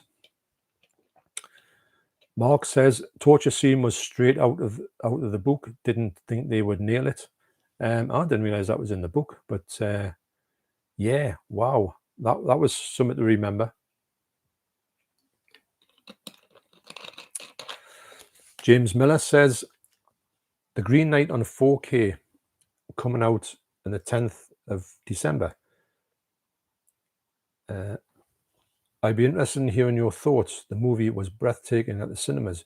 I've heard a lot of people mention The Green Knight, but I've never heard anything more than just people talking about The Green Knight, the name. Don't know anything about this this movie at all. But if it's getting mentioned, yeah, it'd be one. These films are all on my radar. I usually try to avoid hearing anything about them. Same with Malignant. I can't even say it. Malignant. I'll keep away from anybody talking about it because I don't want to hear anything about it, because I will watch it, but probably I'll watch it on when it gets released on the physical media, because my wife won't go to see the pictures. So and I would hate to know too much about it, so that's why a lot of people do reviews of movies. I keep away from them, so people might think, oh, I'm not looking at the movies, but the videos. But I'm looking at the videos, but not the review videos. I tend to stay away from them because a lot of the new ones I will see, but probably way after they've been released. Not the movie, not the cinema, unfortunately, especially not horror, because my wife just doesn't like horror at the cinema. My son does. So if my son says, you want to go and see whatever, if you want to go and see Malignant, I will go and see him with him. But I think he went to see his girlfriend, actually. Leon says, did you pick up the 88 films release of Ricky? Or the story of Ricky? Unfortunately, I didn't. I went looking for it. It wasn't there. I found it in HMV the other day, as well as Robotrix, which is a blind buy. So, well, I'll be talking more about that and what movies I picked up recently, just the other day. So stay tuned for that one. Excuse me. Leon says, The Driller Killer is an odd film for sure, Roy. I do like it quite a bit, but it's definitely out there for sure. Yeah, I liked it much more the last time I saw it. I thought it was much more of a decent movie than I thought. It was just going to be. I just thought it was rubbish. Actually, when I saw it on the DVD and VHS, was that bad? It was that dark? You couldn't really make out what was going on anyway. So it kind of annoyed us. But the Arrow version is really good. So yeah, I thought it was a decent watch, much better than I originally thought. Phil says, Eight-Legged Freaks is great on Blu-ray. Yeah, so that's it. It's amazing though how many movies aren't released in the UK. So he said it's Paul Nealon says, isn't Scream Factory releasing it? Phil says, yeah, Eight-Legged Freaks came out about 2 months ago. So yeah, so Leon says that's a lovely DVD. I've never seen a Jekyll and Hyde film before. Well, if I'm honest, you really want to see these Jekyll and Hyde movies because they are a really good watch. And I think some of them are quite, not nasty. I know Dr. Jekyll and Sister Hyde, with him turning into a woman, that's quite an interesting take on it. But there's a lot of this Hyde character is a really nasty bit of work. So usually these people here, the good guys, before they turn into this character. It's quite good to see the juxtaposition of like somebody, because obviously Mr. Hyde is in them. It's like they're all, say if you're all right, but sometimes you get in one day and you feel a bit like, a bit like in a bad mood and you're a bit of a swine, and you just think, I shouldn't have went on like that type of way. Well, this Mr. Hyde is that version of that character of yourself. And that's a really good way of having the stories is really good, and it's been told quite a few times. Actually, to be honest, it's due. I'm sure there's another remake coming up of this somewhere. I've got a feeling it is actually, but yeah, I do urge you, if you haven't seen any, do check them out. I think you'll have a good time with them actually, and the old ones are really good as well. I think Indicator released Die Monster. Yes, they did. I had it in my hands the other day, and it didn't have a booklet in it because it was a special edition, but having the booklet in, it was dead expensive. And I thought, no. If it had a booklet in, I would have went for it, but no. Yeah, I Monster is a great film, that actually. Christopher Lee as well. I always remember he's got that funny nose, hasn't he? He's like sort of cleft in the middle when he turns into this Mr. Hyde. He's got funny teeth as well. But yeah, I remember seeing that now. I remember really enjoying that when it was on telly. All these films used to be on telly all the time. It's just a shame that they're not anymore. The Dutch Film Buff. 2 seconds. I've skipped down a bit.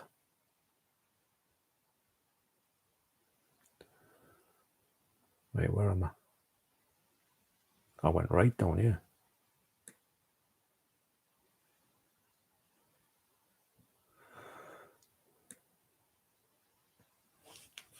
Right. I'd hope I put my glasses on, mate. Would like. Right. The Dutch Film Buff. This was a gift. Great friend you have, because both of those movies are marvelous. Yes. It was a gift of Koroshia Ishii, or the Movie Hater, aka. I don't know his real name though. I'd love to know, and I know he's got a channel, but he sometimes puts some videos on, then he takes them off. But he had a great one. He's got a good sense of humor, man. It's very off the wall. And what he did was he put a video on of him unboxing some. Say he took the cellophane off the release. He put the release down, and he talked about the cellophane for the video on what you thought of the cellophane. That was a really good video. I think you should put that one. If you're listening, Koroshia, put that one back up. I really enjoyed it. Mark Fairfield, I don't see Apocalypse Now. You have the link, Juha? Mark must be looking for that. Roy says, Ingrid Bergman and Lana Turner, great cast. Is this in there? Oh yes, I didn't really know that. So yes, so you've got there Ingrid Bergman and Lana Turner. Yeah, I'm looking at it, but I didn't look at it. Wow, that is a great cast. They'll be getting watched this month for sure. John Ushia, I think. I'm sorry if I butcher your name, John. Do you have Logan Lucky? It comes at night, The Devil, All the Time, and The Lodge. I don't have any of those, but I've seen Logan Lucky a lot of times in Poundland for £2. It comes at night as well. I think I've heard of that one, and I haven't heard of the other two. I think I've heard of The Lodge. No, I haven't got them. John, I haven't got them. Tom Pearson. Afternoon, John. Missed the first hour. We'll catch up later. Yeah, I'd always say this is not going to go on too long, but I'm on an hour and a half, and I still haven't given anything away. Still haven't opened the second parcel. I'll have to do that an hour and a half. And it's been a good chat, as all these live streams have been good. I think it's a great way of getting a sort of very much like an interaction going, and people be able to talk to you if they want to talk to you, and it's great. I think it's the fourth one now. I think they've all went really well. Really enjoyed them. John says Riley Keough movies are amazing. Now I've heard that name before. Is she in those movies? And I'm saying she is it a she? Mark Fairfield, I'm sure Tenet would look amazing, but I think I was in the minority in thinking it was a train wreck of a movie. Well, I can imagine I know a little bit about it. I'm glad I know I don't know too much about it. Speaking of driller killers, there's someone out there drilling. But yeah, I can imagine if you don't get it, it would look like a train. I don't know if I will get it actually, so I'm going to have to take it, and see what I think of it. And if I'm going to scratch my head all the way through, well, it might become a train wreck to me. Skynet 1886. Hello. How many Blu-rays do you own? Well, I would say I own round about 2,000. The wall holds about 2,000. I know there's DVDs down here. What I'm doing at the moment is I'm taking the DVDs out and I'm putting in a sort of. I've got two shelves there, two freestanding shelves, which have got various things in it. So I'm going to put some DVDs from here, put them in there, and have this more like a Blu-ray thing. So round about 2,000-ish, maybe 2,200 if you include all the Blu-rays. Sorry, the DVDs, I think. It looks a lot more, actually, I've got to admit. John says, it comes at night in the lodge. It's a very scary movie, and the devil all the time is a creepy movie. Well, I think I might have to check those out, because a lot of I have this big long list, and I do get around a lot of these movies actually, maybe a long time after I've been told about them. But yeah, it's funny that I just think that it's amazing, and I think everybody says the same thing when you get that many recommendations, that you seem to be flooded with them. But it's great that you do, because I've picked up some great movies on a recommendation and thought, well, and had a great time with them as well. Mark says, The Orville, that's it, was awesome. 3rd season next year. Also watch Only Murders in the Building. Amazing Steve Martin Short, and was surprisingly amazing Selena Gomez. 1st season knocked it out of the park. Yeah, I saw a billboard that talked about that. So yes, is it called Murders in the Building? Yes. I might check that out myself. Actually, it's weird to see Steve Martin and Martin Short in something together. Wow. Neil says, Nightbreeders, the director's cut are way better than the theatrical cut. Maybe you will like that. Well, yeah, I didn't like it on VHS when I got out the video library. I was really interested in seeing it after seeing all the special effects in the, like, what's it called? That magazine used to get all the time. It was I can't remember it now. Everyone used to get it. It had loads of special effects in it, and I saw the special effects and pictured them. I thought this is going to be great, and I just didn't like it at all. But I might do it one day. I might, if I see it cheap enough, I might go back and see if I can make something of it. Luke says, "Gotta go now, John, mate. Have to go. No, my other YouTube account to continue to watch you, mate." No, that's no problem, Luke. No problem at all. Mark says, "Have you watched Ash vs. Evil Dead series, Leon? I highly recommend it." Leon says, "I've not seen Ash vs. Evil Dead yet, Mark. Ash vs. Evil Dead is brilliant, Leon. Leon says, I'm actually quite a fan of the Evil Dead, believe it or not." Leon says, "I love all of the other Raimi films I've seen, like Drag Me to Hell, his Spidey films, and Darkman." Leon, have you seen, what's that movie that I think is really good, a Sam Raimi movie? It's one where they find that plane, it's crashed. I can't remember what it's called. Something Tale. I can't remember what it's called, but it's really good. The Quick and the Dead, that the Dutch film buff says is still my favorite. Yes, that's an amazing film. I love that film. John says, please check the cast in The Devil All the Time. Yes, I will. I'll check that out. No problem at all. Peter Quarmby. Hi, John. Hope you enjoy watching movies in full screen or scope. Do you enjoy watching movies in full screen or scope? Well, to be honest, if a movie's shot, I like to see them in whatever scope they were sort of shown in.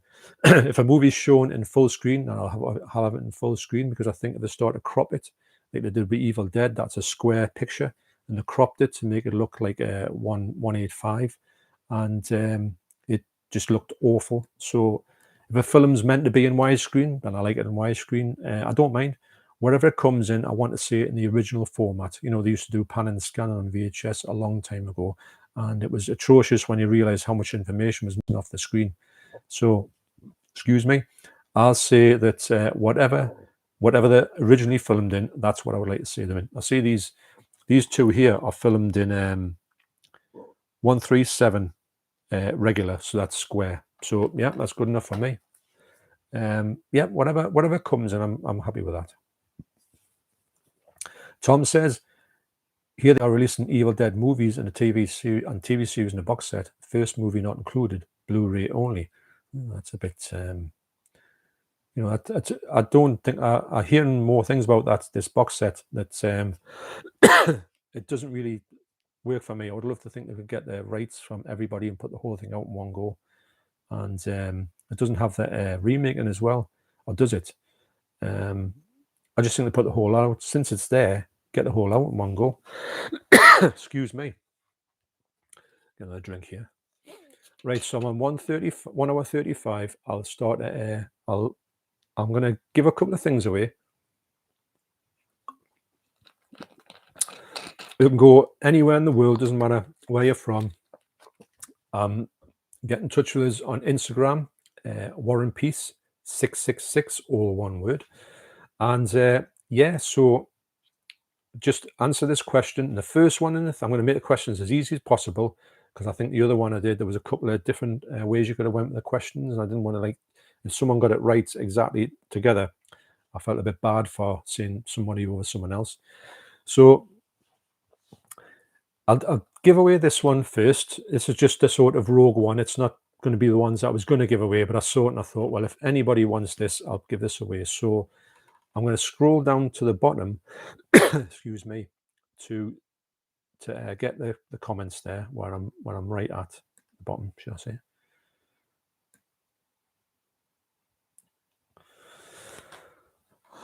Okay, right. So the question for this one would be, what year did Marilyn Monroe die? So what year, the year that Marilyn Monroe died, what was that year? And you can have this movie sent to you wherever you are.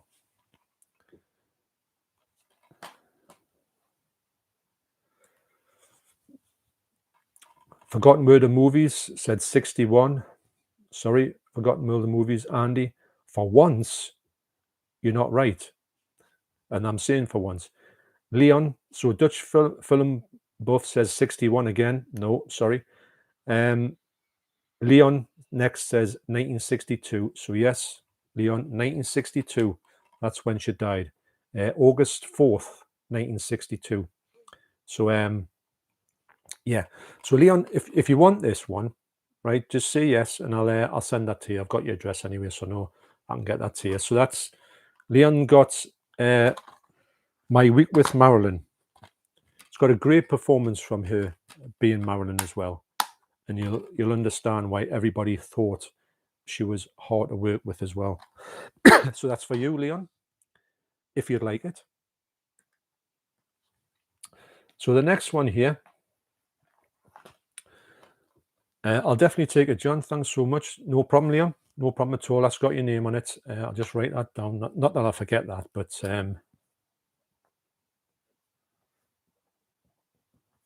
right. So the next one is Get Out.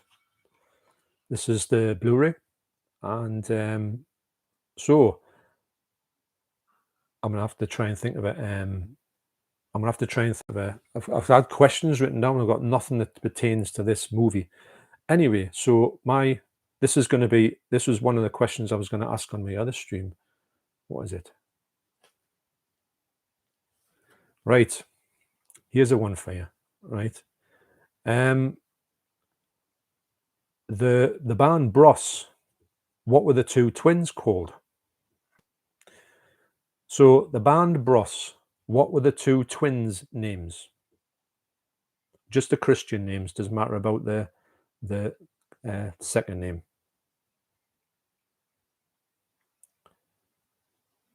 So Frags Gaming says Matt and Luke. Yep, that's right.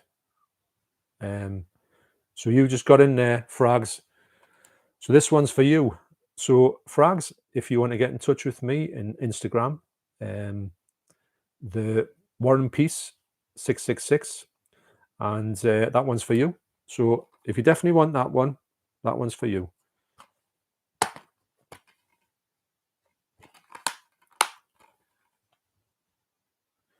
Yeah, Mark, he was Horseman Blade. Luke, I actually quite like Luke Goss in his movies. I know they're a bit trashy, but I think he's quite watchable. So that's for you, Frags Gaming. All right. So Frag says I'll send you a message after live. Yeah, please. And I'll put these to one side. So Get Out is Frags.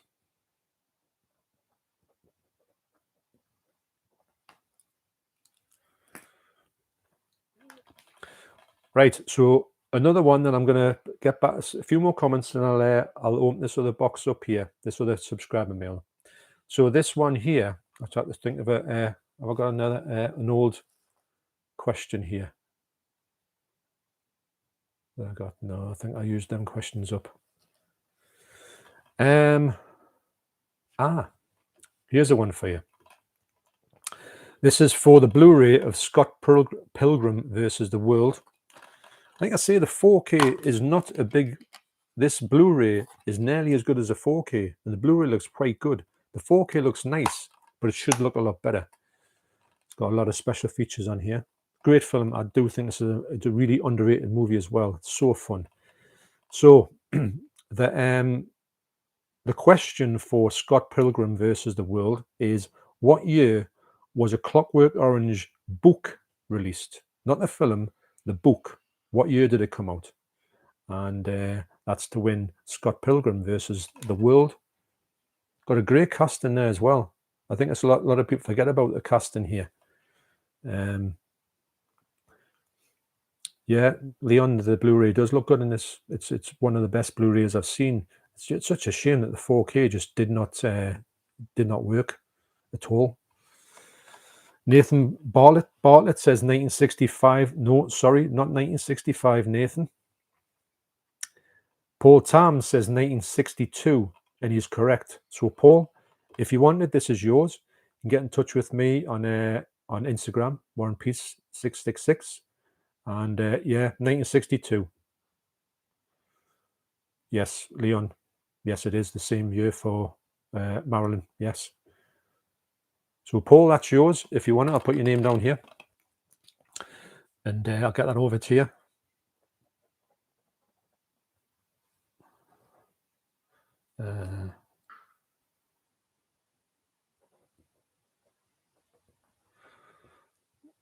Should see my writing on here. It's absolutely abysmal because I'm just scratching it down here. So yeah, so Paul, that's for you if you want it. Scott Pilgrim. Dutch film buff, I don't like Scott Pilgrim. Sorry. Yeah, sometimes people it's a funny film because some people say that's the best film I've ever seen. And somebody say it's just the worst thing I've ever seen. It just it does sort of divide people. Right, so I'm going to go back to the comments here. Try and don't miss any out.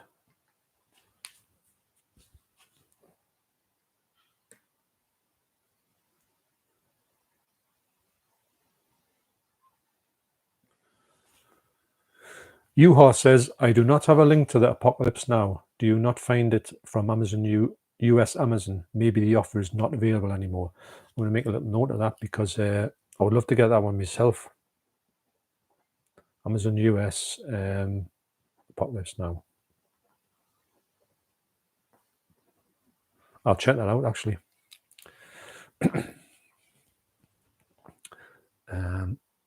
Stacey Stevens. Hi, John, it's Carl. Hello, Carl. You all right? I've been watching, but again, it wouldn't let me comment again. Says I'm subscribed to you. Whole watching a video made for kids, but we are here. All right. Yeah, I don't know. I think this is available for everybody. I think, but I don't think it's available for kids. I don't know. Yeah, sometimes I don't know what it is about YouTube. Sometimes it can just have some really daft things happen to them. But yeah, no, it's great to see. It's great to see you along, and hope you're well, Carl. Hope you're well, Carl. And I know I'm quite sure that you're doing a live stream tonight, Carl. So with Movie Bug, so that'll be worth watching as well. Great to see you on a stream. Actually, I think a lot of the times that I don't really do streams with anybody else in this form. I'd love to think that YouTube would let you do that, but they don't really let you do that. I know I could do it with StreamYard, but I would love to do a stream with more of like the sort of YouTubers that I look up to, and Carl's one of them. Great guy. So yeah, hello Carl and Stacey. Leon says when Bond says he's got a niche in Casino Royale. Yeah, I know, it's great, isn't it? It's one of the best lines ever. When he, as if like that, Le Chiffre says, as if that's enough for you, is knotted rope. And he says, "Oh, I've just got a bit of a niche. Do you mind scratching it for us?" Wow. But he's got to have, there's no way he could survive that. One of them would take them out. You know what I'm saying? Lads. Forgotten World of Movies. Andy. Hi, John. Hope you are doing well, mate. Yes, I am, Andy. I'm stuck in the office at work at the moment, but hope you have a cracking stream. Thanks, Andy. Yeah, it's going really well. And thanks for, I mean, to be honest, the last live streams that have been on, I've always been, I'm off work this week, but I've been at work a lot in the last week or two. And they've always come up when I'm at work, and I'm trying to get onto them. But when you try and sort of sneak off and do a little bit of that, by the time you've actually got around to it, you've kind of got back to your job. I know you're not going to spend the whole time on the stream, but you'll have a little comment on it, but you don't get the chance to, which is really, really bad, Because you see all these great streams going by. I'd love to catch them all, if I'm honest. I do try to catch a few of them on catch up. Leon says, "You've got to see Malignant, John." Yes, yeah, I think I will. You will love it. I won't spoil anything, but I think you'll have a great time with it. Yes, from what I hear about it, and I haven't heard much, I really do think I would like it. Yes, I really do.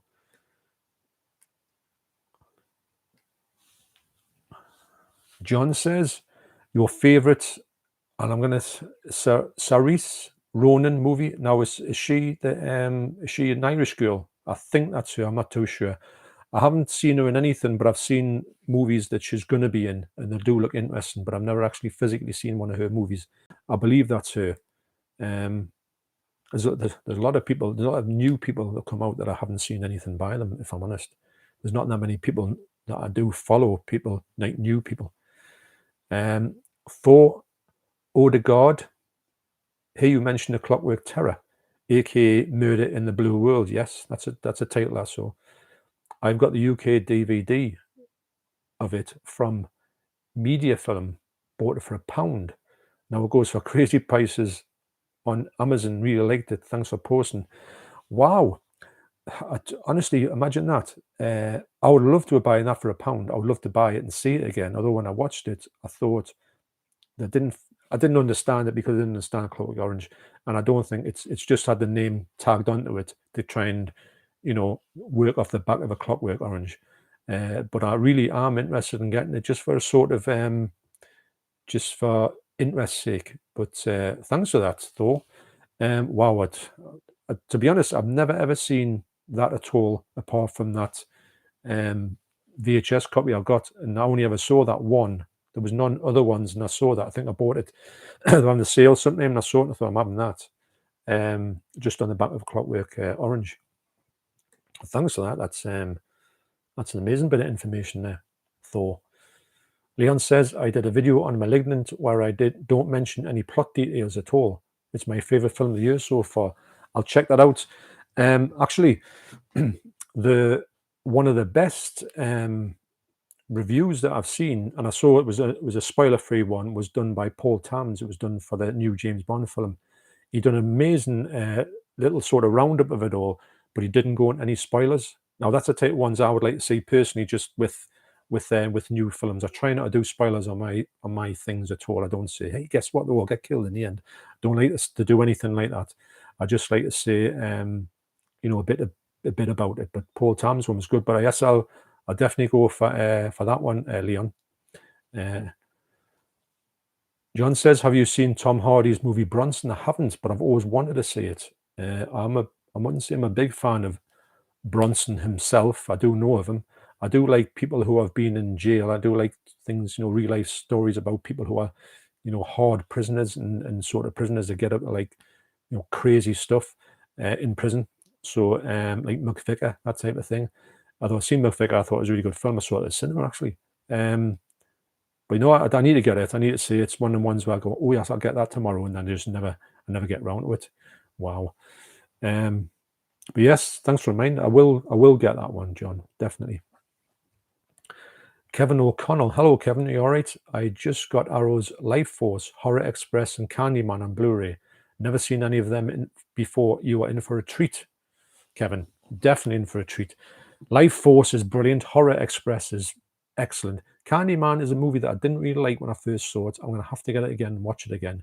It didn't really connect with us back then, but I do need to get the Arrow one to have a rewatch to see what I really think of it, because I can't remember anything about it, but you'll have a good time with them, definitely.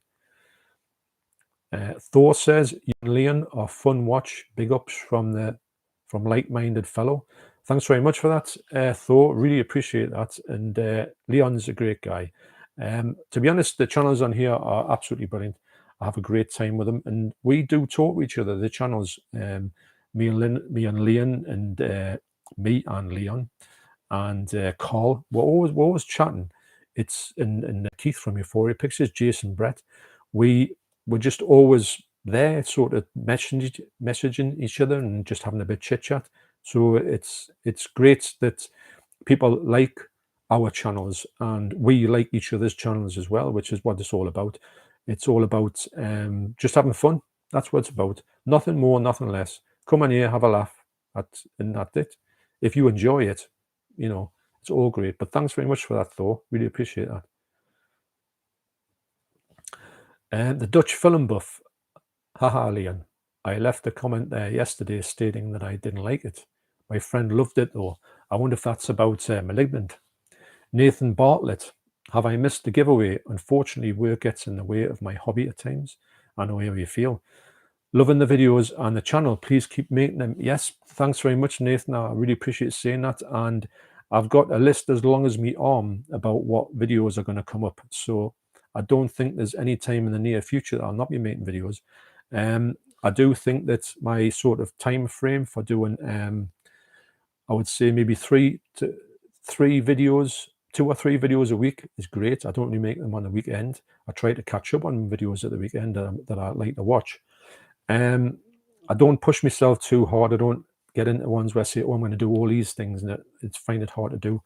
So I do think that, if I'm honest, that the way I've spread myself out, if you know what I mean, I haven't went crazy too much, or I haven't done too little. I think it's just ticking along very nicely, and I will. Yes, me channel is just exactly how I would want it to be. It's just ticking over very nicely. It just does what it does, and I haven't changed too much since I started. I haven't gotten anything that's different on my channel. You'll always, if you go into the old videos, even though I tend to mess things up a lot more than I do now, even though I edit a bit more out now, than my videos usually half an hour, then I cut them down to maybe 20 minutes or even 10 minutes. I can cut out a lot of stuff now. I used to put in a lot more stuff. So maybe there's not more rambling to go on in the old ones, but I try to keep them similar. So if you come here, you know what you're going to get. You're not going to get anything crazy or different. I've got this other channel, this John Perry Show channel that I'm going to do. It's just time. I haven't got the time at the minute, and that's going to have other stuff in there that wouldn't fit into this channel. But it's coming, but I don't know when.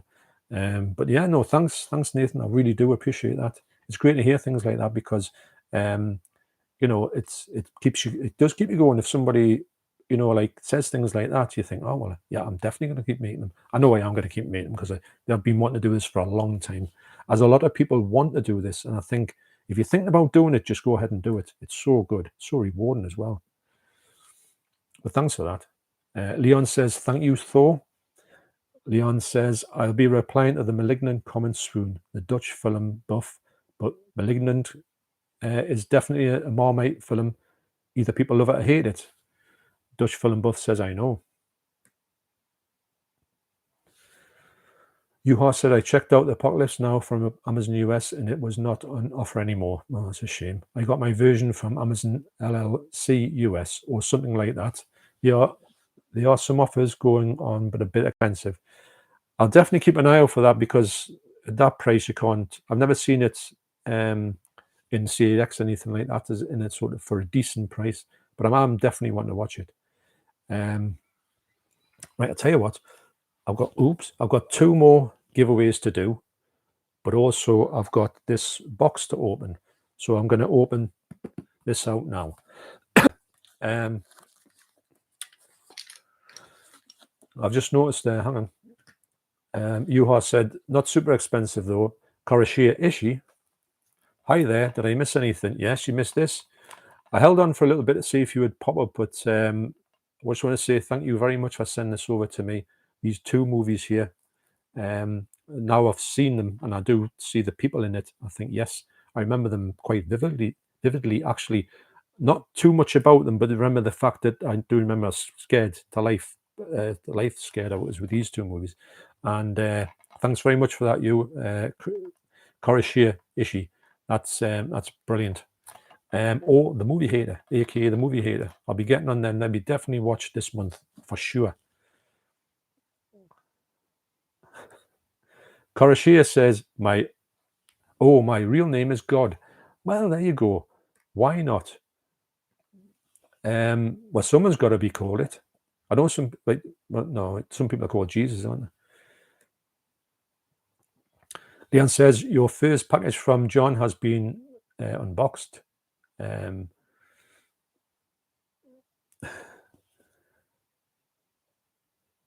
John says, yes, Riley Keough is in those movies. Yes, I'm going to have to get in because, to be honest, I know that name. I must have seen some of the movies because it just sounds so familiar to me. Korashia says, thanks, Leon, for replying. Did he smash it? I certainly didn't. As if I would, mate. As if I would. Ian Smith, The Green Knight, is a great successor to Excalibur. I did like Excalibur, actually. Hope Amazon streaming doesn't ruin it. Any chance of a UK release on a 4K disc? Yeah, sometimes when these movies come out and these streaming, you just think, wow, are these ever going to come out on physical media? There's a one, just things that you think, oh, I've got to see like the Mandalorian. I want to see that, but it's not going to come out anytime soon. So I'm going to have to get the. I know why they're doing it because I want to you want to get a subscription. So I know. Excuse me, that's that pop. All the subscriptions are. I want to just get it and binge watch it because I don't want to have a subscription for months and not really watch it, if I'm honest. So I'm going to open this one. Now this one here has just come this morning. This was sent to me by oh dear me, Undead Sick 83. Now a lot of people I know would know Undead Sick 83. I don't know his real name, but I'm not going to give it out on here. So it's not God, by the way, Korashia, and very well wrapped this. So Undead Sick got in touch with me and said, could I send you something? I says, wow, yeah, please, that's great. And this has come all the way from it's airmail from the Netherlands. So it's great to think that someone would send them across across countries rather than just living in the same country. So it's amazing that this is going to take a little bit of getting into. So I'm just going to type of talk while I'm trying to get this box open. This is really well wrapped. Wow. Try and do this. We'll cut my hand off.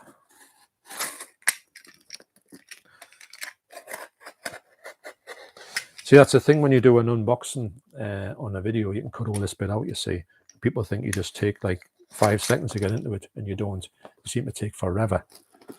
But that's the great thing about... I wish Zavi would take a leaf out of Undead Sick's books. Try not to damage anything inside with my scalpel.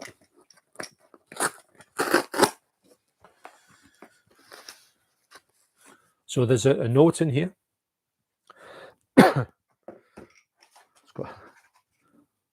Are they sweets? No. Yeah, so it's well packed. Wow, can't even see what it is yet. I'll read the note out.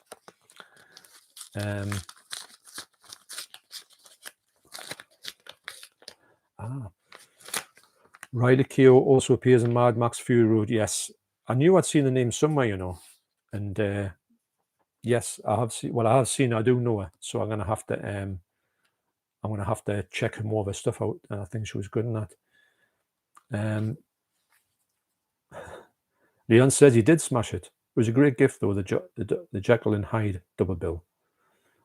Karashia says crap. Left him a message that he should. Oh well. Yeah, he shouldn't have told us to smash it. Yeah, I think he did actually say why need to smash it. That'd be a great sort of unboxing, wouldn't it? You say, oh, I've unboxed this, and then just take a hammer to it. Wow, can you imagine it? Right, so the note here says, wow, it's printed out as well. That's pretty good. Hey, John, this is Undead Sick 63, aka speaking to you from the Netherlands. Since you're one of my favorite YouTubers in the community, wow, thanks very much for that. I know that me and Undead Sick are going to do a collaboration. And actually, this week I've got to watch 3 films, and this month I've got to watch 3 films, and they're very much in keeping with this spooky month. And we're gonna do a collaboration video when I've watched these 3 movies, and I'm quite excited to do that collaboration as well. Undead Sick. This package contains from my home country with. So I'm not trying to give too much away here, so don't worry about the difference in language. Yeah. One of them is maybe right. I'll read this out after I've got this thing. Right. I'm gonna, because I would spoil the whole thing if I was to read that message out. So yeah. So what Undead Sick sent me was extremely well packaged. Wow.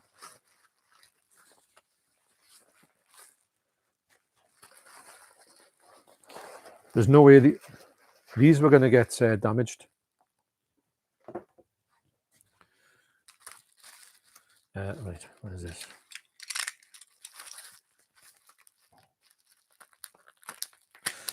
After this, I might have to go for a quick toilet break, if you don't mind. Is that pop? So weather update is it's absolutely blazing sunshine. It's got blue skies outside.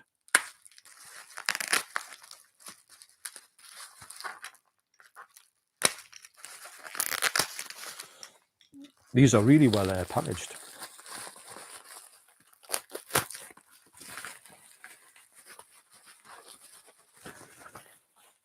I'll tell you what, I'll just take that toilet break. Sorry to leave you hanging on there. I'm going to take that toilet break now, and then I'm going to come back and I'm going to get them things out of there. 2 seconds. Good job I put my pants on.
Okay.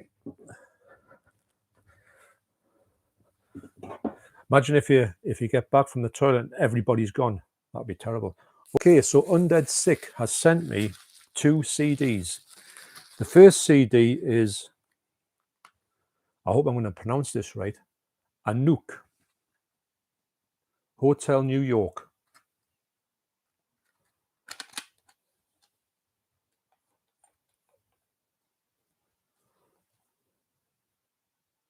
I'm a big fan of music, so this will be very much appreciated.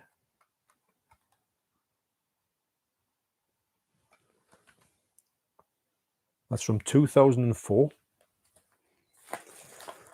And the other CD is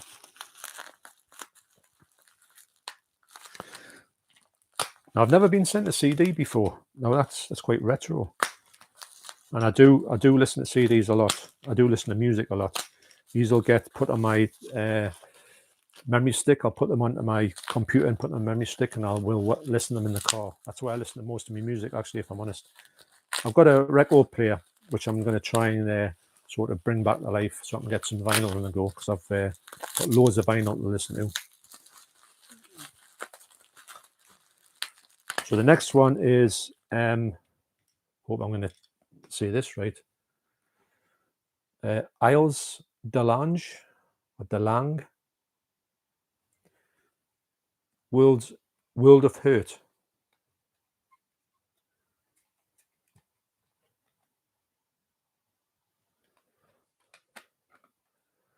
And this is from, does it say when it's from? I can't see it. So the notes that come with these, the bits that I missed out in these two CDs are, this package contains two CDs from my home country with two of our biggest musical stars on it. Don't worry about the difference in language, because both artists actually sing in English. One of them is maybe our biggest rock star, and the other one is like a country-like style. I hope you like both albums a lot, and that you like your gift. Greetings from Holland, and cheers, as always, Undead Sick 83. Well, thanks very much, mate. I really do appreciate that, and I will be giving them a listen. I'll put them in the car, because that's where I can kind of get into music, and that's where I listen to all my music there. So today, on subscriber mail, I've received those 3 items there, so that's brilliant, and 2 movies on there as well. So thanks to Korishia Ishii, and thanks to Undead Sick 83 for giving me those great things, and I will be getting straight into them. I'll be putting them in the car when I'm next in the car, listening to them. Actually, listen to CDs on me 4K player actually today, and I'm going to listen to them this afternoon. Put them on the background. So yeah, that'd be great. So thanks very much for that. Really do appreciate that. Plus, comes with loads of free sweets. Okay, so let's get back to some comments here.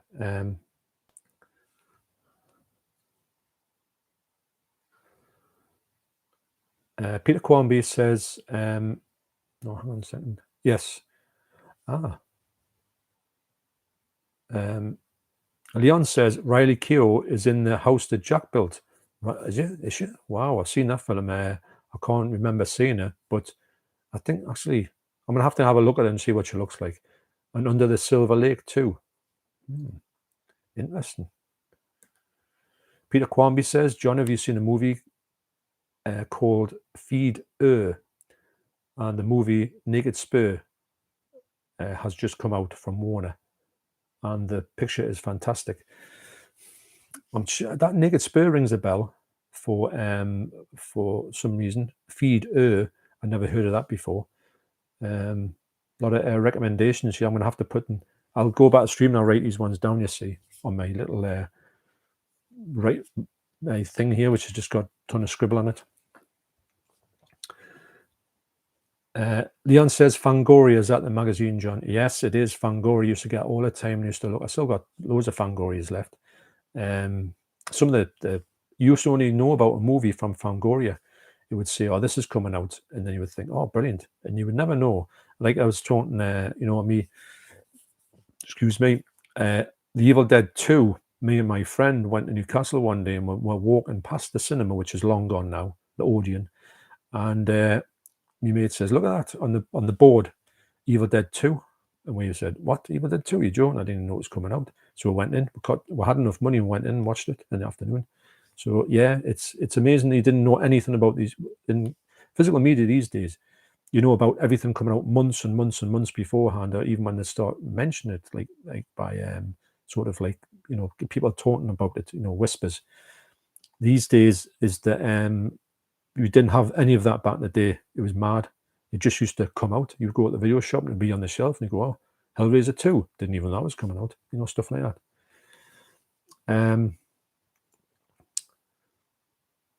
Leon says Evil Dead remake. I don't know, you must have mentioned that in the previous one there. Forgotten World of Movies, Andy says A Simple Plan. Yes, a great Raimi movie with Bill Paxton. Yes, has so many twists and turns in that film. It's got no like Raimi camera things. It's just a great simple movie, but with loads of twists. Yes, it's one of the ones that really set me. I thought this is an amazing. This made me. I knew Sam Raimi was a good filmmaker, but that was his first serious like non-horror movie for me that I saw, and I thought, wow. Neil said A Simple Plan. That's the Raimi movie. Yes, definitely. Great movie. That love to come out on the Blu-ray because I think it's only available on DVD at the minute. John says Leon Talks Films. Yes, with Andrew Garfield in Under the Silver Lake. So that's, yeah. I'm definitely gonna have to get more into this person because it sounds like there's some things in here. Wow. Leon says Under the Silver Lake is a fantastic, great Andrew Garfield performance. Feels like a modern day David Lynch film. Well, that makes me think I have got to say that now. So a lot of people have asked that question. So Leon got it right with 62. Nathan Bartlett got it right with 62. Mark Fairfield got it right with 62. John Ushiha got it right with 1962.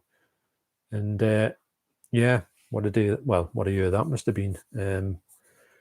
Marilyn Monroe dying, and then obviously Clockwork Orange as well.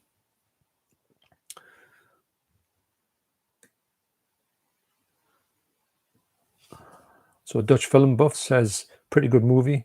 I think it was about the Week with Marilyn. Yeah, it was good. It was a good movie. It's just one that I just don't know if I'd ever rewatch again. If I did, I could just pick it up. This is down the line. Play Tendo guy. Hey John, I hope you're well. Yes, I'm doing very well, Pete. And I know you've got a live stream coming tonight, and I think it's going to be a really good one. If you're not aware of Play Tendo guy's channel, please check his channel out. Go to his stream tonight, and I think he's got as guests, I'm going to say Jason Brett and Keith from Euphoria Pictures, I believe, as well as I would definitely say Andy from Forgotten World of Movies with Play Tendo guy.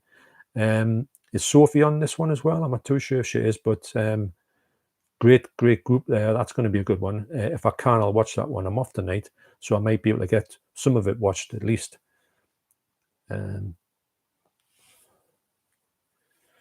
Mark says anything with or about Martin. Is that Marlin? Oh, anything with or about Marilyn or Elvis. Yeah, I'm a big fan of those two. Definitely is. Definitely am. Leon says Get Out is brilliant. I have a 4K though. Great giveaway prize. Yes, I got the 4K off Keith from Euphoria Pictures actually, and I'd had the Blu-ray, so I thought, right, actually bought the Blu-ray to get the slipcover of it to put it on my 4K because it didn't have a slipcover. That's a great way of getting the slipcover, you know, quite cheap. For it. And so I've got two of the movies, so I thought, well, why not? It's a good movie though. It looks great it's great on 4K, but it looks nice on Blu-ray as well. You know, really good. One of them ones that's got like a brilliant picture all around. It's one of the ones where you think it looks that good on Blu-ray. It's got to look good on 4K, and it did.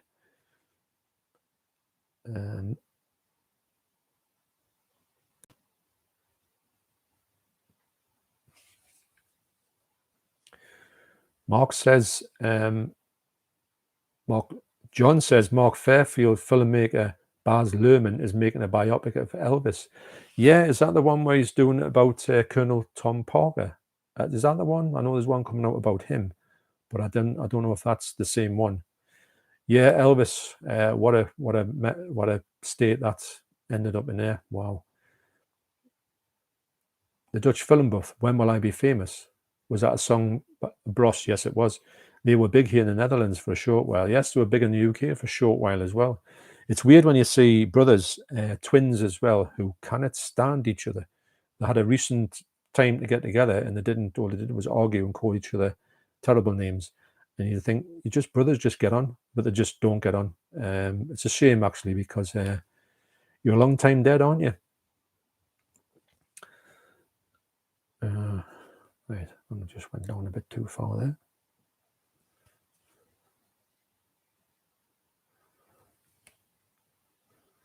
Where am I?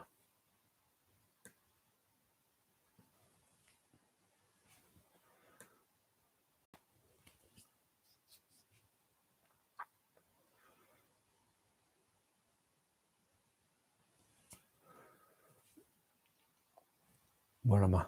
I've lost them. I haven't, but I have, if you know what I mean.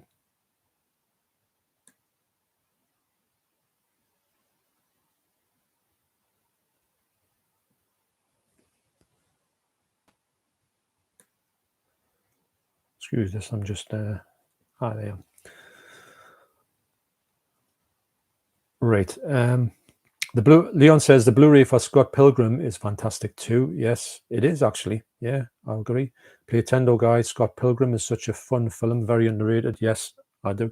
I think when it come out, I didn't know anything about it, and I thought, well, this is going to be. I didn't know what it was going to be. And then when I realized who was involved with it, I thought, I'll have a bit of that. But I didn't really realize how good it was going to be.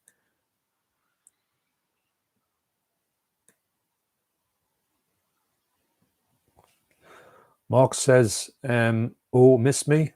I wonder, did you take a bit time out there?" Juhas says, "Missed a few seconds. Congrats to the winner. I hope that I've got 2 more to give away before the end of the stream. On 2 hours of 16. I think we'll probably go to about 3 hours. But it's to be honest, 2 hours 16's flown over. It's crazy."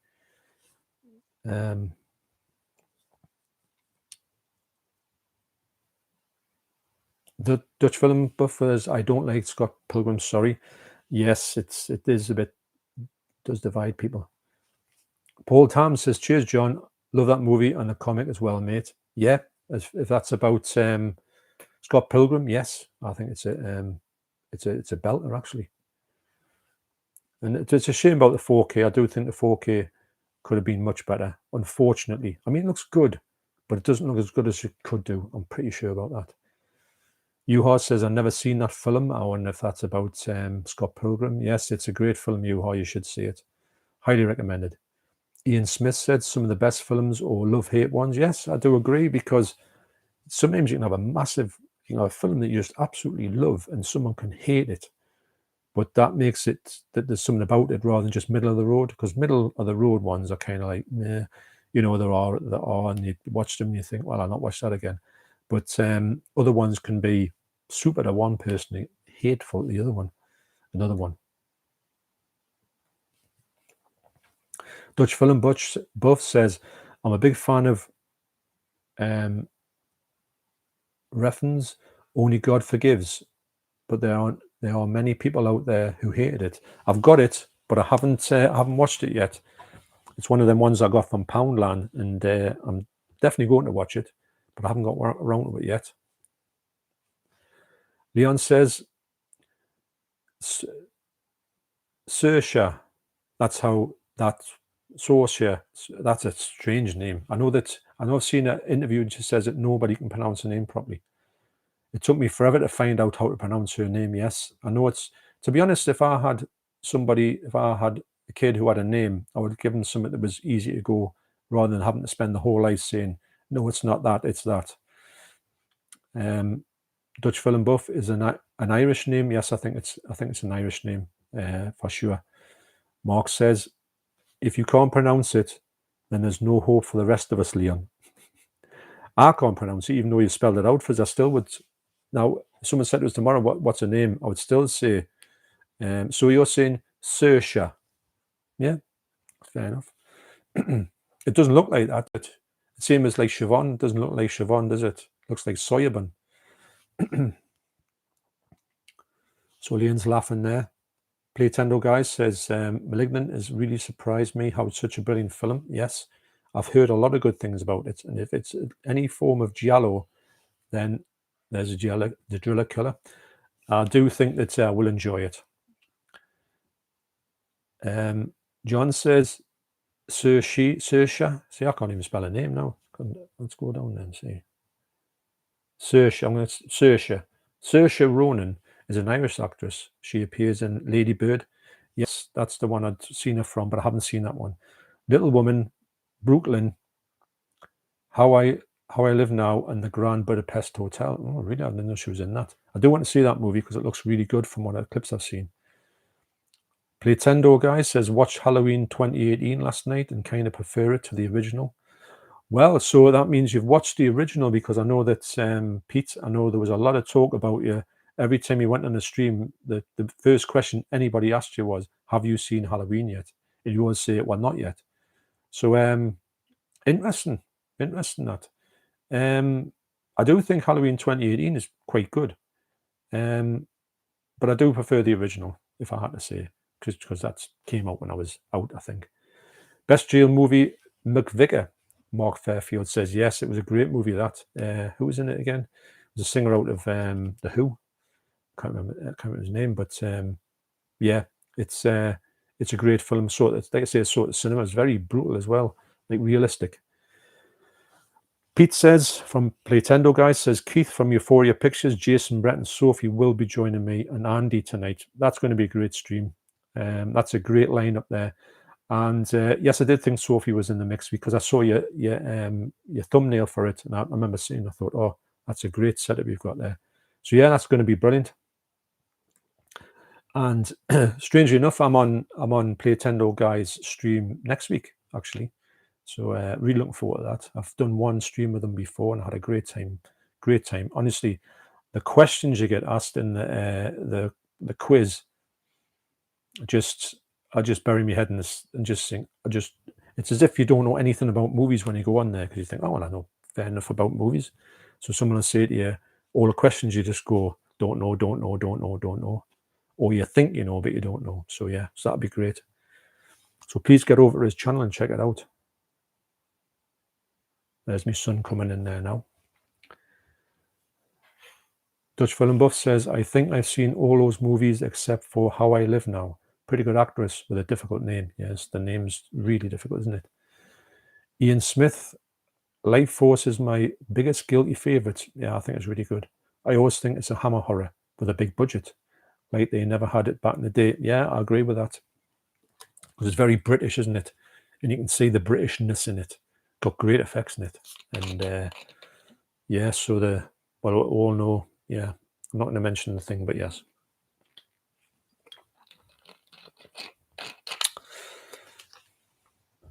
Looks back. I was watching on my missus's table at first in the house. John, mate, and I just lost connection watching though, because of the spot I was in just now. So I think that's Luke's just moved. It's nothing worse. I mean, I was thinking with this weather this morning, I thought, is this stream going to work? But it did. Stand in Silence. Hello, you all right? He's shouting Leon.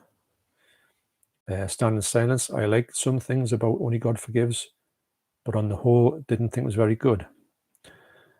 John says, Monroe Chalavec movies, Movie Collector, and Euphoria Pictures are my favorite YouTube channels. Wow. That's great to hear that, especially with Euphoria Pictures and Movie Collector, who I'm a big fan of. I've been a big fan of John Movie Collectors from day one, really, and so glad that I can consider John and Keith friends, and we do talk quite a lot, just on the phone, and we'll have really interesting chats about this whole YouTube thing and just life in general. So thanks very much for that, John. I do appreciate that, because I do think that that I do like to be included in that great lineup. I do think that they're spectacular channels, and they offer so much as well. And I do think that when I look at mine, I just sit in front of this wall of Blu-rays and say things. I do think I'm massively behind the step with that, but it is what it is. It's what I do. And if I did something really strange, like coming in, singing and dancing and do all this like massive jump cuts, I just don't think we'd be my channel, but that's just the way it is. But thanks very much for that, John. Where am I? Leon Talks Film says, "Hi Peter, stand in silence. There seems to be a widespread misconception that that's a sequel to Drive. It's not." That would be, yes, I do like Drive. So Stand in Silence, who I think is Peter by what Leon says. Long time no see, Leon. So it is. So Stand in Silence is called Peter. Excuse me. Leon Talks Films. How's it going, Peter? Dutch film buff. No sequel to Drive. Indeed, it's a film about redemption. Leon Talks Films. And Sick comments on my videos a lot. He's a great guy. Yes, he is actually. He comments a lot on mine. I saw one stream of his. I was like commenting on it, and we had a really good time on it. It was really good. Unfortunately, I've missed his other streams, but he's got a lot of. It's amazing how much knowledge people have on here about things in general and movies in general. And you think, not do you think you know everything, but you think, oh, this is something I know a lot about. But someone will come out with like much more. How to put it? Information that you would never know. So it's great to know that these people are here helping you out. And yes, Undead Sick has got a lot of knowledge about movies that I really like as well.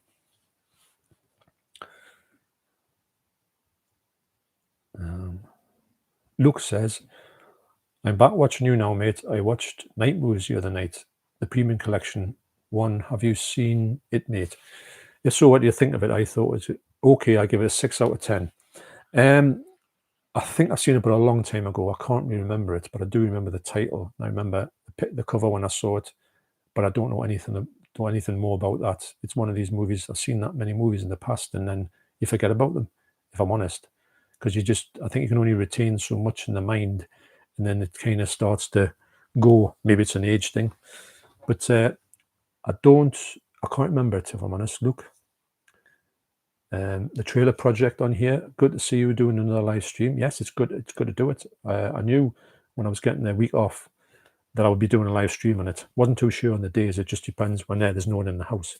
There's no one. My wife went out to work before. My son's just coming now, so I've got this window of opportunity when I do it, because he usually comes in after he's had a busy day on the weights training people. He'll have a bit of a kip in the afternoon before he goes back out for his evening sessions. So that's where I've got this bit of an opportunity. Can't really do them on the evenings at the moment, but not to say that I won't.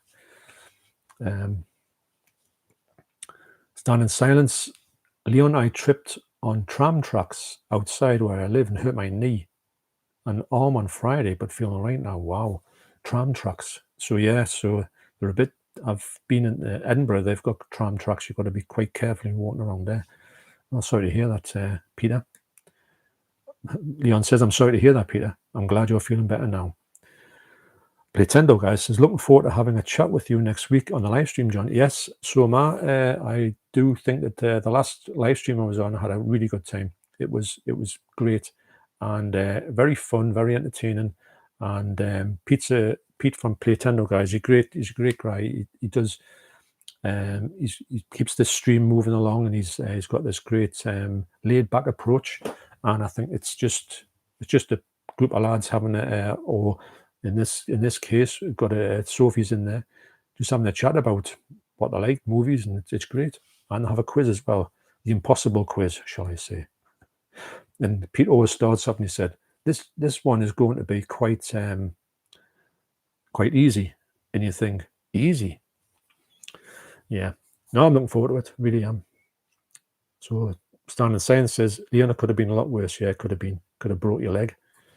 Stand in Silence, John, I'm excited about those slipcovers and booklets I told you about for some of those out-of-print slasher classics collection, including friggin' Bloody Harvest. They're on their way in the mail. Now, Stand in Silence here sent us a message. I've got a few messages on my Clockwork Orange video that I need to reply to. I'm going to take some time out of the day to do that. And I know that he's mentioned, because he's getting into these ones here, the slasher collection. He's trying to get the whole lot, and he's got Blood Harvest, which is the one to get. But I think he's got a cover coming for it and booklets, which I haven't got in mind. Mine's just the box standard box and the movie, and but I might have the booklet in it. But I think he's definitely going to get the whole lot if he keeps on going. I think there's about 42 there, something like that, 42, 62. And he's well into them. So now that's brilliant. I'm going to reply to that one later on today. But now you're doing really well with that. And you just got to crack on. And once you get ahead of them, now I just get when they come out, I just get them. There's only a couple come out every month. I haven't had one out for a bit, actually. I'm sure there's some coming out soon. But yeah, very good, actually. Dutch film buff. Anouk is quite good. Big rock star here in the Netherlands. Well, it's funny because it's a thing where you don't really hear these things over from countries where you can have big rock stars here, which don't seem to translate to any other country, and vice versa. So yeah, and Ais de Lange, if I'm saying that right, makes pretty easygoing country. Not really my cup of tea.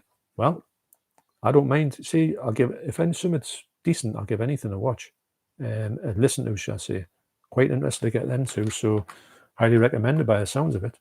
Be interesting to see what the biggest rock star is like in the Netherlands.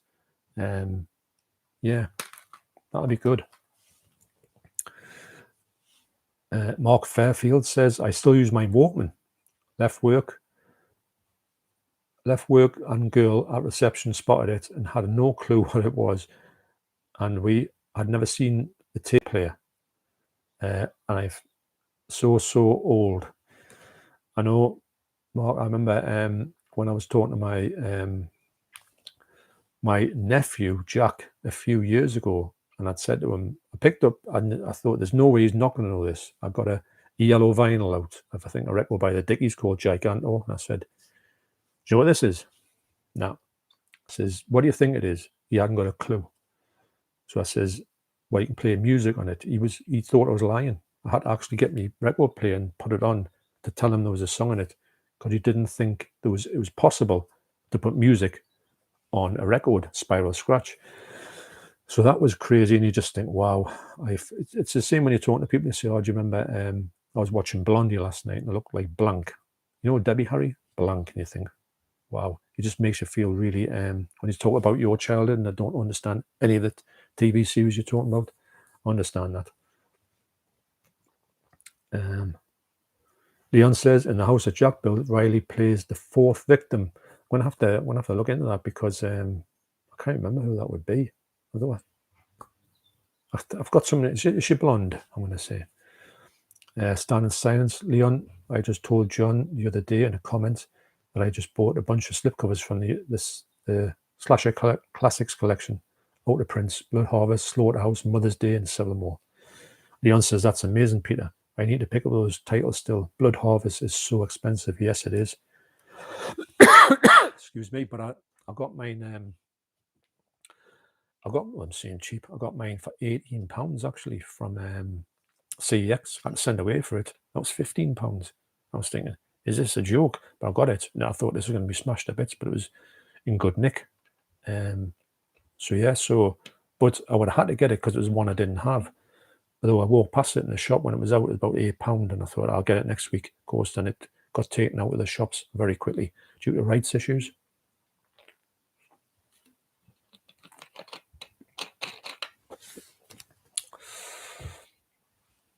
Standard Science, Leon, I'm getting House that Jack built, mostly because you mention it and like it so much. Yeah, I've got it up there. It's such a good film, such a good film. Leon says, I have a video of it coming out for my 31 Days of Horror, Peter.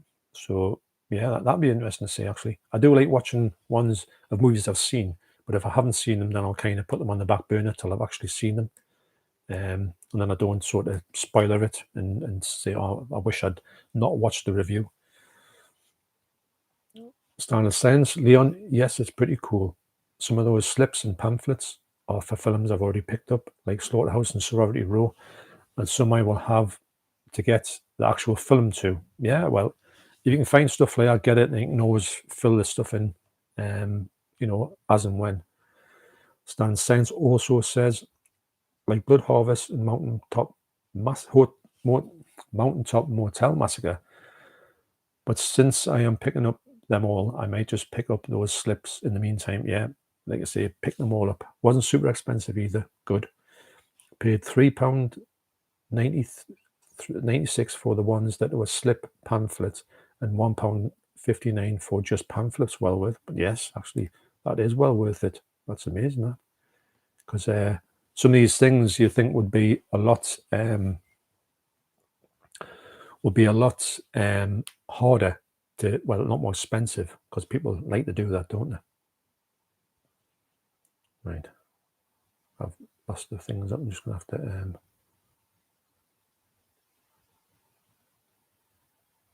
go to that. Leon says this live stream has made work more interesting. John, working from home has its benefits. Yes, if I was honest, if I was working from home, I wouldn't get anything done, because I'd just be watching YouTube all day. Sometimes I think when I go to work, it means that I've got to get like back to reality a little bit, because I could get into like a YouTube bubble, which is not a bad thing, if I'm honest, because I do like all the stuff that I check out in here. But thanks for that, Leon. Stand Silence, stuff from 8 out of print slasher collection series, and also the pamphlet for One Dark Night. I've got One Dark Night somewhere, but I haven't got a slip on that one. But Leon says that's an amazing price, Peter. Yes, it is actually. It's really good. Andrew Berlin is in the house. Hi, John. Hello, Andrew. How are you doing? You all right? I'm glad that you got here before, because I think the last time I'd done the stream, I was actually just ready to say goodbye, and Andrew come on. So I hope you're doing all the way in Australia. So a couple of questions. What time is it in Australia? I think is it later on? And also, what's the weather like? Because it's all right now, but it was atrocious this morning. I can imagine parts around here being flooded. Stand in Silence says, be careful not to give away your true identity now, Leon. Got to watch out for those other rappers. Wouldn't want you to end up like Tupac. Yeah. John says, yes, it also has it is also the biopic of Tom Parker. Yes, yeah. I thought that was the one that I saw. Interesting seeing that one, actually, because he was a bit of work. Actually, he was a bit dodgy. Stand in Silence, Leon, yeah, I figured that stuff would probably go for more on eBay. Yeah, I'm quite surprised you got that for where you got it. And I'm glad you have, because there's nothing worse than getting ripped off, and you know when you're getting ripped off. But sometimes when you enter into a thing and you've got to collect it, you're kind of tied into things and you think, oh, I'm paying more the top, but you've got to sort of see it through. John Yoshiha says, do you have Life After Beth? Yes, I do. It's brilliant. The cast is Aubrey Plaza, Dane DeHaan, John C. Reilly, and Molly Shannon. It is a zombie movie. Yes, it's brilliant. I've got it there somewhere. And it's excellent. One of my favourite ones. I love Aubrey Plaza. I think she's great in everything she does. It's a great film that she did where she played someone who's into social media, and she got like a little bit caught up in it, and she was a bit of a bad piece of work, kind of. I can't remember what it's called, but it's one of them ones where you want to get on Blu-ray over here, and it's like not on Blu-ray, and it's like stupid money if you're going, £20-30. You think, no, it's one of the things you should be seeing in the shops for about £7. Trailer Project says, got some new Blu-rays, Ken Russell's BFI. Yes, I like Ken Russell's movies to a certain extent. I think they're all watchable. They're all a bit weird to a certain extent, but yes, I wouldn't say no to getting a BFI box set of his. Yeah, I think I've seen that actually in HMV. Stan Science says the guys selling had the entire Slasher Classics collection, but said he was mostly annoyed by slipcovers. Lol. I told him other people get annoyed by missing them. Yeah. The best thing about them is I've got slipcovers on some of them, but the slipcovers look exactly the same as the spines do, so it doesn't matter if you don't have them that much. These ones here, if these were dotted around, like they can be if I collect the ones that do, they didn't have all the slipcovers on them ones. So I'm glad that I didn't start until I know these all have slipcovers on, or box sets. But I would feel bad if one of them was down there. It would just do me head in. Trailer Project. On the flip side, releases of I Start Counting, also Blue Underground of Darkness, 4K Django, and Fulci's New Ripper. Will there ever be a 4K of Contraband? I hope so. I love that film, actually. the DVD I've got from Shameless is I think it's over there. No, is it down here? There's my neck no good, do that. Brilliant. It looks absolutely brilliant. That's a lenticular slip, as you can see. 1 minute is knee blood, next minute bang. So that's a great pick. This movie is brutal as well. It's is it numbered? Yes, it's numbered 1i. So I do think that this movie does deserve a lot more love than it gets. And I would love to. I don't think we'll ever see a 4K of it, but hey, you never know. Never say never. Right, I'll tell you what. I'm going to give away the last 2 giveaways on here. Just get a bit more through these comments. They're coming in really well, so I really appreciate everyone who's done a comment on here. But yeah, the 4K of Contraband. I'd love to see a good Blu-ray, a good special edition Blu-ray of that one. I don't think it will, even though it's a full-C film. It just gets forgotten about. John says, "Have you seen Lawless?" Cast Tom Hardy, Gary Oldman, and Dane DeHaan. I haven't, but I know about it. I would see it actually because I like the cast in that, and I think did I have it downloaded on Sky Movies once, but didn't get around to it. Might have to do that again actually, but yes. Stan Science says, Anouk, didn't she have a hit back in like 1996? Well, I'm sure this is from 1998. Is it 2004? No, it's 2004. Yeah, to tell you what, there's a lot of people talking about her. So I'm going to have to check her out. I'll look at her YouTube actually and see what she's been up to. Stan Science says, I remember that song. Tom says, Roger Daltrey. Yes, Roger Daltrey from McVicker. Yeah, brilliant performance, actually. In fact, I've seen him in a few films. He's not too bad as a sort of actor. Stand in Silence ordered 5 films from 88 Films page last night. Their shipping has gone up a lot. The shipping now that we're getting drawn into is getting a bit beyond the joke, actually, if I'm honest. I would like to think that we shouldn't have to, but you've got to pay what you got to pay. You can't not pay it. Leon says, I'm just having a look through the Robotrix 88 film release, and oh my God, this might be one of the most impressive releases they have ever put out. The booklet is 80 pages, and there's a huge poster too. That sounds good. I know that's a category 3 movie, isn't it? Yeah, Leon? 88 are really doing some spectacular presentations now. Much better than Arrow, for me. That's my opinion. Will 88 get into 4K soon? I think they will. Next year, that's me bet. 88 4K. Tom says, recently watched all the Halloween movies. Have to say, I didn't like them much after 1 and 2. Won't be upgrading to 4K. To be honest, I would only go definitely the first 3. And then after them, I don't know if I'll take any of them until the new 3 that are coming out. I've already got Halloween 2018 on 4K. That looks spectacular. Yeah, I would be surprised if I would dip into any of the other ones, if I'm honest. Standard Science, lol. Robotrix seems totally bonkers. Hope 88 will have another flash sale soon. Yeah, they do some great sales. I went in the other day and I was looking at 2 for 20, 2 for 15, and I got a couple of things, but I pretty much just got everything I want from the 88 line, if I'm honest.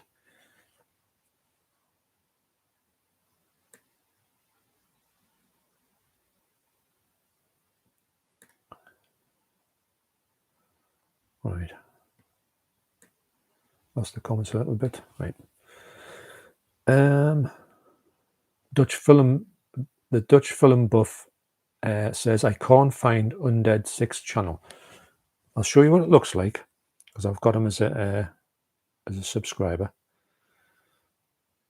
If I can get it on here. Sometimes when you go looking for people's channels, they don't come up, you know, until you look at them quite a few times. That's it there. So that's, if you want to look at Undead 6 channel, that's what you're looking at. So if you can get that looked for, you can, if that's the picture you're looking for. And yeah, very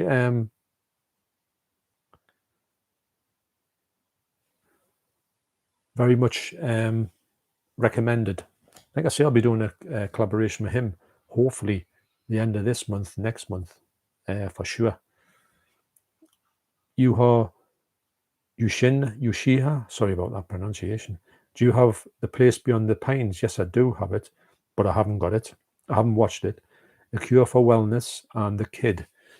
The Kid. A Cure for Wellness. Sure, have I got that? I was going to watch that, but I haven't. I know I haven't seen it. And The Kid, I think, yes, I know that one, but I haven't watched that one yet. But these ones here, who star Ryan Gosling, Bradley Cooper, Ben Mendelsohn, Dane DeHaan, and Jason Isaacs, Ethan Hawke, Dane DeHaan, and Chris Pratt. They're all people I really like, so I would definitely check them ones out.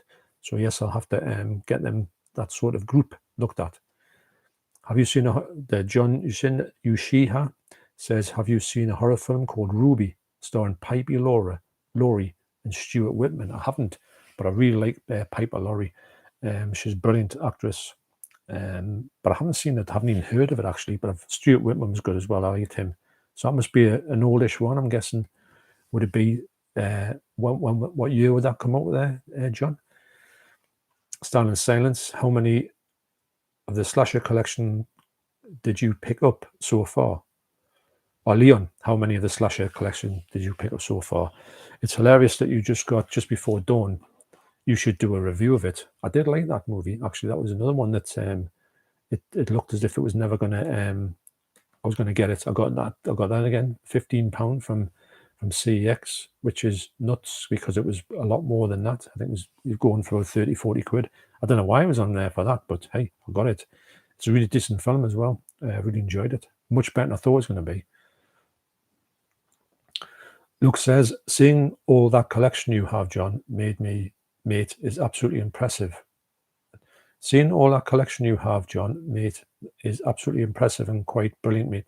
Well, thanks. These shelves that I put up make it look a lot better, than it's great to just come in for me and just see the whole lot in one go.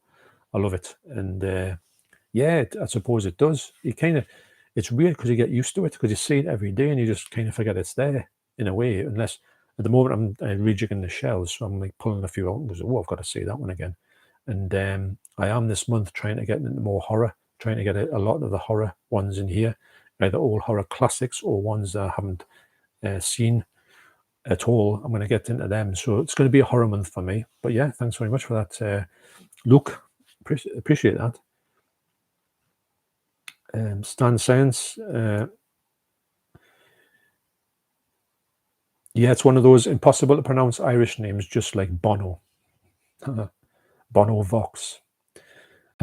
John says, Chronicle, great movie. Yes, I've heard a few people mention Chronicle. John says, do you have Tulip Fever? Cast Alicia Vikander. Now that's her out of Tomb Raider. And she was also in, what's it called? Ex Machina, which I think is a brilliant film. So I haven't seen it, but I think I might actually with that. So it's also got Dane DeHaan, Judy Denchand, and Christopher Waltz. I think Christoph Waltz is a brilliant actor. Fit Dad. Hello, how are you? Love the channel, matey. Keep up the good work. Well, thanks very much, Fit Dad, I'm going to call you. How's the exercise going? And also, yeah, well, thanks a lot. I love doing it. I mean, it's great fun. It's something I've wanted to do for quite a while. And the fact that it's rolling over and ticking along quite nicely is great for me. So it's all good. Thanks very much for that. Ingrid Goes West, that's it. Brilliant film. Yes, it is a brilliant film. And it's one of the ones where you think, oh, just go and get it. And you can't, which is a bit slightly annoying. I think, Bob and, what's it called? The Vista Del Mar. I can't remember. Something and Bob visit the Vista Del Mar. That's a brilliant film. You just can't get it. You can get it on DVD in HMV, but nothing else. And I'm like, wow. It's so good as well. It's so colourful. It needs a good 4K. I've seen it in over high definition in Sky Movies, and it was brilliant. So for me, I would love to get that movie. But yes, Ingrid Goes West. Yes, it's brilliant. Dutch Film Buff says, I only bought the 88 film slashes that I liked. Not going to buy them all. Yes, some people, there's some titles, there's some lines I get into, like the 101 Black Label series that I like, but I don't like them all, so I only buy what I want. I do like all of the classic collection. I do like all of the Italian horror, Italian collection. So I will collect the two all the time. But the other ones, I don't have to collect everything. So yeah, it's one of the ones where you just think, well, if you don't need to, you don't have to, yeah. Fat Dad to Fit Dad, have you seen the Hammer House of Horror TV series, matey? Yes. What's your favourite spooky TV series? Well, definitely Hammer House of Horror is brilliant. I remember watching them on the telly, and they did petrify us, actually. I used to like Tales of the Unexpected, although they're not really that creepy. There was another one, another couple of them that were pretty spooky, actually.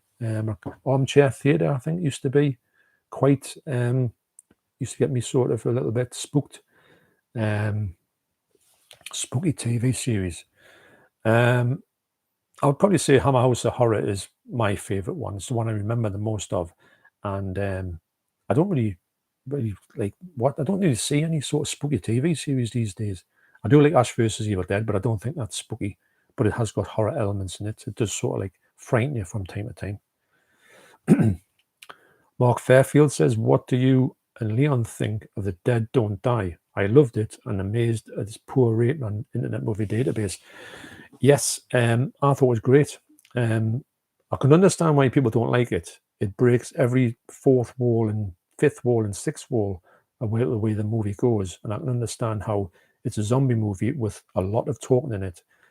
But I personally, as a Jim Jarmusch film, who I think is great, I think it's great, and I did get it, but I can understand why a lot of people didn't get it. And that means I can see why it sort of did fall foul. If you're going in to see a good zombie movie, it's not really a good zombie movie, but it is, but it's not. It's a strange one, but I do think it's great. But I can understand why people go, what? You know, getting it got panned when it came out. And personally, I think it's great. Dutch Film Buff, Contraband is amazing. Yes, it is. One of my favourite Eurocrime movies. I own the same edition. Yes, it's brilliant. I think it's better. I think there is a Blu-ray out in the States, but I think the DVD here is better. So, yeah, I think it's great. I do think it should be cut, you know, brought into the... I'd love to see a box set of Full See out sometime. Don't think we'll ever get it. Like, not many people own his stuff. The Trailer Project, best part of the movie there, Blue Underground has a DVD, but they might release a Blue. Is that... yes, that would be Contraband. So, yes, it is the best part of the movie. Yeah, I love that cover. You know, that's one of my favourite. I think the hand moves a little bit there as well, isn't it? Probably his reaction to getting his brain shot at the back of his head. You know, Fussy. You know, he must have just thought, well, I'm just going to shoot someone. Rather than shooting them, I'm just going to put a gun in the mouth and blow the back of the head off. Why not? Leon says, The Dead Don't Die is an amazing Jim Jarmusch film. Yes, I agree, Leon.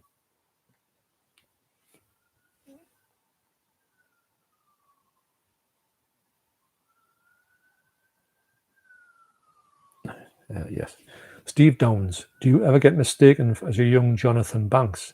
Now, I think that you're talking about is Jonathan Banks, who I think you're talking about. I know he's done a lot of, what's it called? I know he's sort of like a villain in some things, if it's the same bloke I'm thinking about. I don't know if anyone knows who Jonathan Banks is, but I know what you're saying. There's a bit of a resemblance. I hope I don't look like him when I get to his age, because he's obviously a lot older than me. But until I had lost my hair, I probably didn't look anything like him. Wow. He's not someone you really want to look like, is it? But I can see the resemblance. Dutch Film Buff says it was okay. The Dutch Film Buff also says Jarmusch made some better movies in the past. Yeah, I agree. I think he's made me favourite film of all time, which is Down by Law.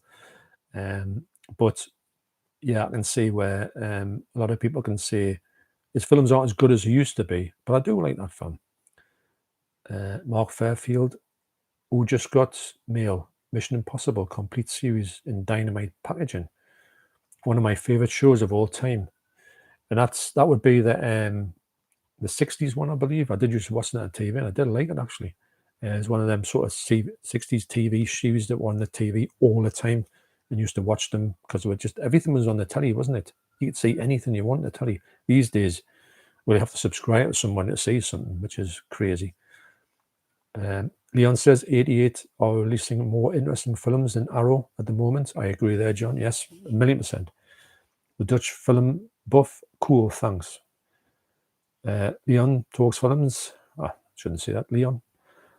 I picked up around 30 or so of the slasher releases, Peter. Oh well, you'd well. I think they're all.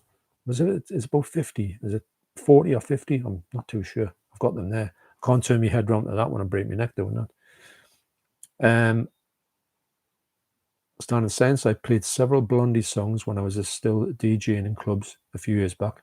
They've got so many amazing songs apart from their most well-known. Yes, they have. I think Blondie are amazing. I went to see Bootleg Blondie, who the drummer, Clem Burke, was drumming for Bootleg Blondie, believe it or not. And to see him in the flesh, being a drummer, is unreal. And I've got to say that he's one of the best drummers I've seen. I didn't know he was one of the best drummers, but to see him live was like a treat, beyond treat. I do want to see Blondie though. But yes, they are brilliant. John Yushiha says, love if Lucasfilms released the original version of Star Wars and the original artwork covers in the 4K and the Blu-ray. Yes, 1,000,000% agree with that. But will it ever happen? I bet it won't. But then again, he may do it just to sicken Disney off, unless Disney won't let him. You never know who owns anything these days. But I'm sure. I don't know. I don't know if I ever will. Tom says, anyone seen The Good Son, 1983 with Macaulay Culkin? I'm sure I've seen it, but that long ago, I can't remember anything about it. But I know he's a bit of a swine in it. The Dutch Film Buff says, own the rental VHS tape of The Good Son. Decent flick, just like a Mikey. A similar movie, like movie from the early 90s. I don't know about Mikey. I haven't seen it, but yeah, The Good Son, yeah. It was a strange one. I didn't think it did his career any good.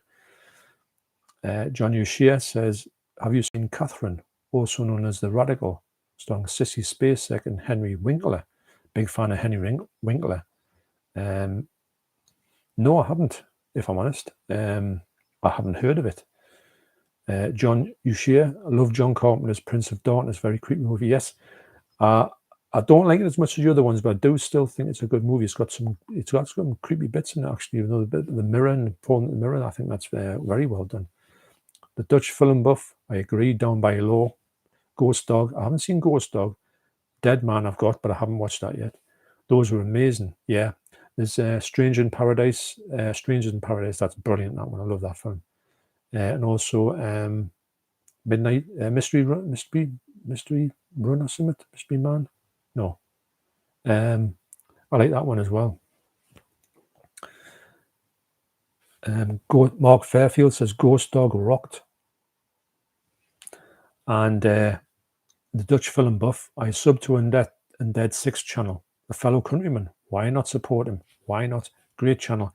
He's a good guy as well. Very friendly, very supportive of my channel. And I think you'll have a great mystery train. Yes, Dutch Film Buff. I'm losing me head's going now. I've got two more things to just before everybody sort of disappears. I've got two more things to give away. And the first one's going to be, I'm going to try and think of it, a question here. Oh yes, I've got this. So the one I want to give away now is Whiplash. Now this has got the digital coding as well. There, I don't know. I personally haven't used it. I don't think it's been used. I don't know if it still works, but it's in there for anybody. So Whiplash. I was trying to think of a drumming question, but I'll think that. Hang on. Right. What was the drummer called in Led Zeppelin? So to win this one, it's a great film. This absolutely brilliant. Very, very well. Highly recommended. What was the drummer called in Led Zeppelin? And you can win this movie. Yuha says John Bonham. That is correct, Yuha. And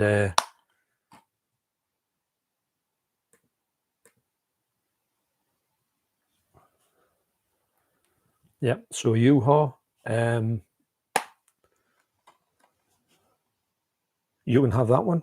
So if you want that one, get in touch with us on War and Peace 66666 on Instagram, and we'll make that happen for you. So that's for you. I'll put that down there. So Yuha says thanks.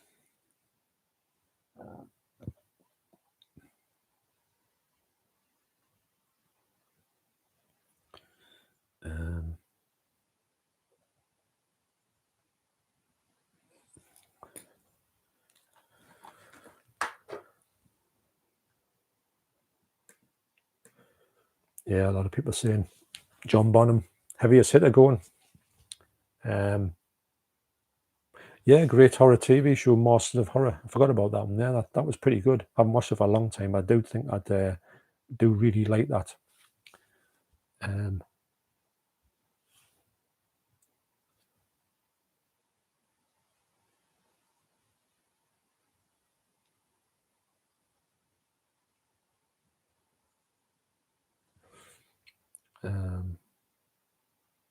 Stan and Science says, Leon says Ghost Dog and Down by Law are fantastic. Yes, absolutely brilliant. Down by Law, love it. Favorite movie. Stand in Silence. Yeah, I think 88 films have sort of taken the crown from Arrow lately. When you look at the outputs, yeah, I completely agree with that. Dutch film buff Mystery Train. That's the one I was thinking of. Yes. Luke says, "Gotta go, mate. It's been brilliant watching you, John.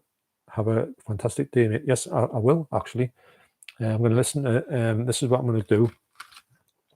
I'm going to try these two CDs out first and see what they're like. I'm also going to flick through them and see what. Obviously, I'm going to watch the older one and then watch that one second.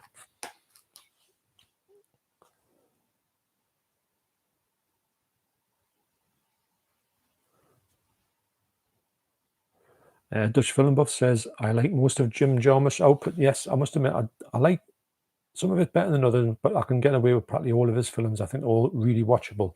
I just like the way he does them. Mark Fairfield says, finally watched Rollerball the other night. That amazing 4K release from Amazon Germany that I think Leon put me onto. It's brilliant. And it's it's down there. It's one of the best special editions I've got. I just love it. To me, they couldn't have made it look more like Rollerball in essence. So yeah, definitely. It's a brilliant, just brilliant. Love that movie. John Ushia says, which horror movies will you see this October? I'm guessing there'll be some Halloween in there. I might go back to The Exorcist. I haven't seen The Exorcist for quite a while. I do want to do the Nightmare on the Streets, get all them watched. Not the remake. And just a few like sort of odds and ends, just some daft ones that I've sort of not really went to and just think might go for some really like funny horror movies, maybe Reanimators, stuff like that. I'm not gonna get. I would love to get Friday the 13th, but I think that'd be too much to fit into 1 month. I might do them next month actually, but I want to definitely get them watched soon because I had them for a while in the box set. Just need to get them there. Need them getting done.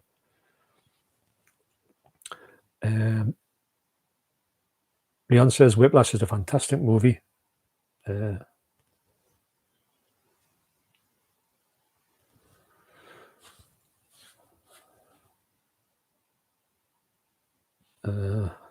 Film buffs, Dutch film buffs, says I've already watched 8 horror movies. Lovely. I just like watching horror movies in October because I just think that, especially if the weather's not sunny, but it's kind of like starting to get cold. I think it's much better like that.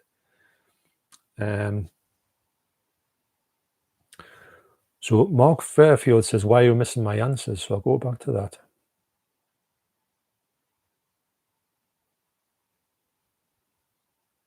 Is this for Bonham? Yeah.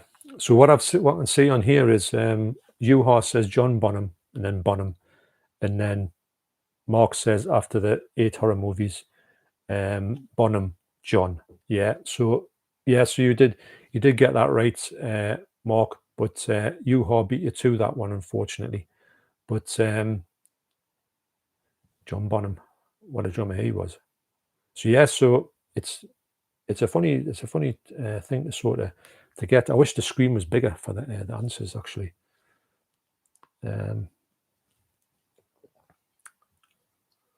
U-Haw says, can you put that name here too? Not too sure what that is. The name of your other channel, I mean. Yes, it's just called The John Perry Channel. That's it. Oh no, The John Perry Show. And that's it. Dead easy. You'll probably see it on, if you look through my subscription, I've obviously subscribed to that one for when it becomes real. So if you look on my subscriptions on my who I've subscribed to, you'll find that one on there. The John Perry Show, it's called, yes. Aye.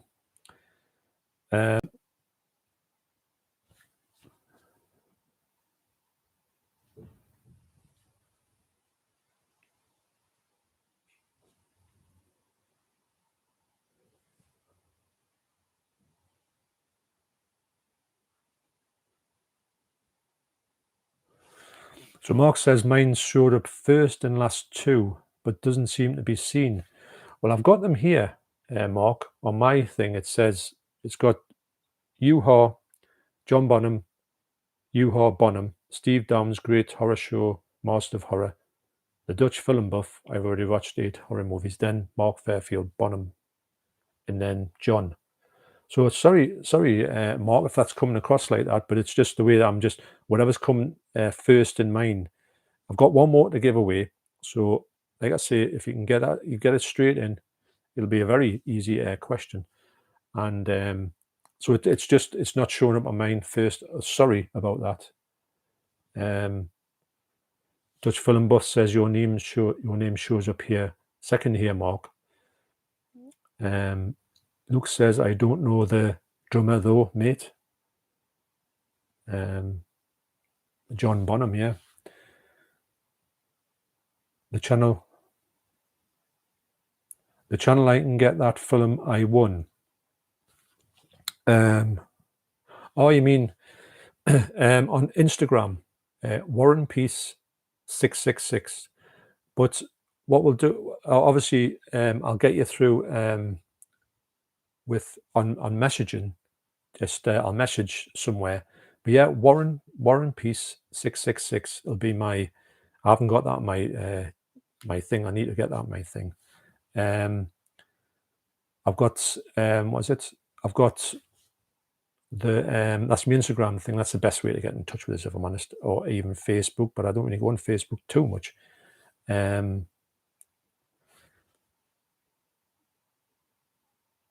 So yeah, so if you can get so you've got Whiplash. So yes, so we will be in touch, and so if you can get in touch with me Instagram, Warren Peace 666, if you can get that. I'll type it into here actually. Forgot I could do that.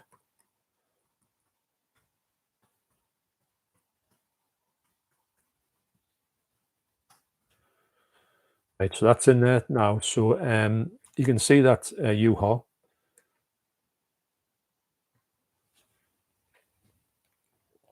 So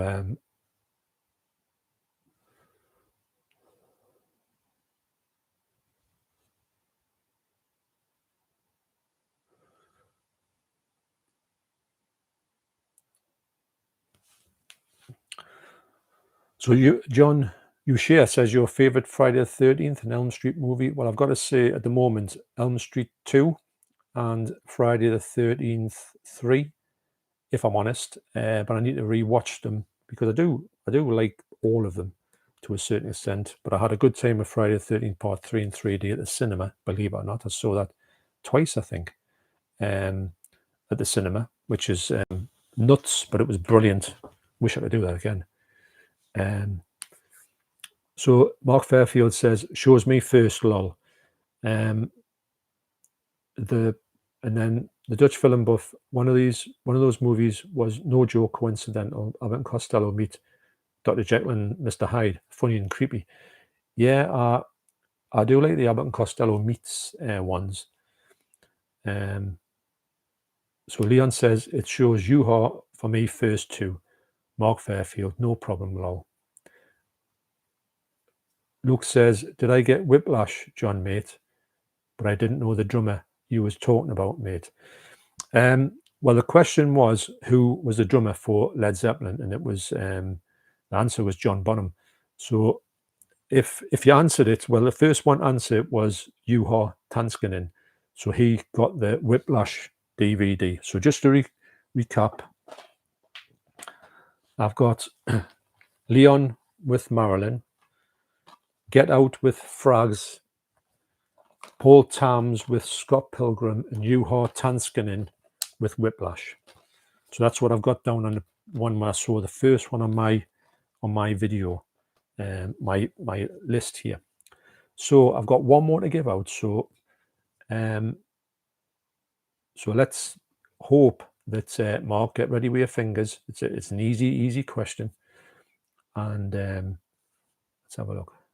See if I can get up to the. So Mark Fairfield says, mine obviously biased. Juha says, I'm not using Instagram, so what I'll do is, Juha, just hang on. I will get to you, and we'll get something sorted out about how I can get your address for you, maybe by email or something like that. But in the comments, I'll catch up with you and make sure that this gets to you. And that's just my name on Instagram there. So if you want to, if you want to sort of, we'll get together in the comments, and we'll definitely get my email to you, and so you'll not miss out and not go anywhere. Like I say, I've got something here for Paul, from Paul Davies from the last time, which he hasn't asked for yet, or he hasn't given us his address, but it's there for him. So Mark says, I don't use any of them either, Twitter only. I think I've got Twitter. Yeah, I've got Twitter, but I hardly use it, if I'm honest. I don't really like it. I just always find it a bit. So yes, email would be good. Yes, what we'll do is I'll message you, and I'll get you my email address, which I'm trying to think what it is. I know it's kind of is Monroe Chalavet Movies at something, but I can't remember that at something, because I hardly ever use that one. But we'll definitely get in. We'll definitely get into this thing. You'll not miss out. Right. So we are.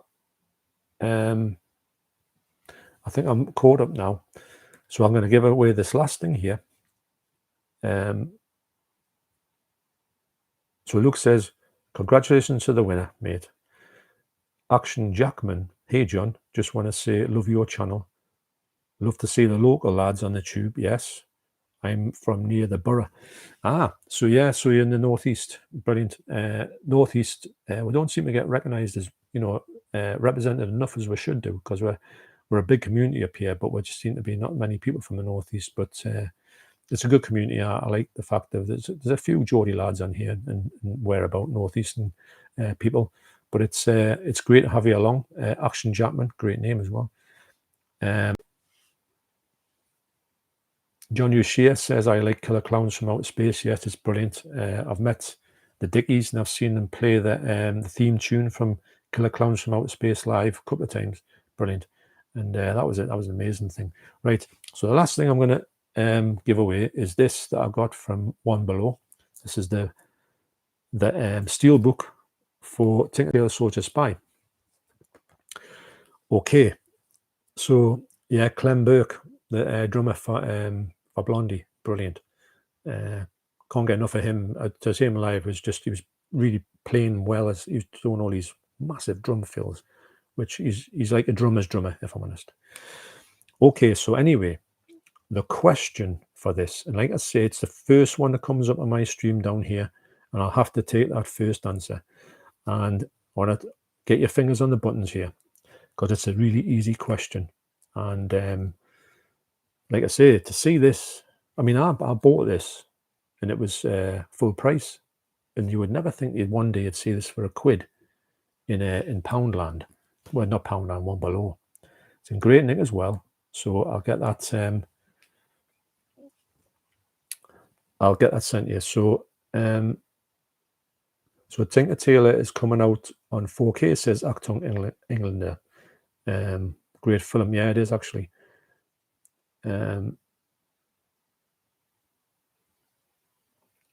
John says, by great live stream. Thanks very much, John. I'm starting to be able to not talk now. I'm getting my throat's going a little bit there. So yeah, so this is for, I didn't know it was coming out in 4K. That's quite interesting to know. I know, £1 for this.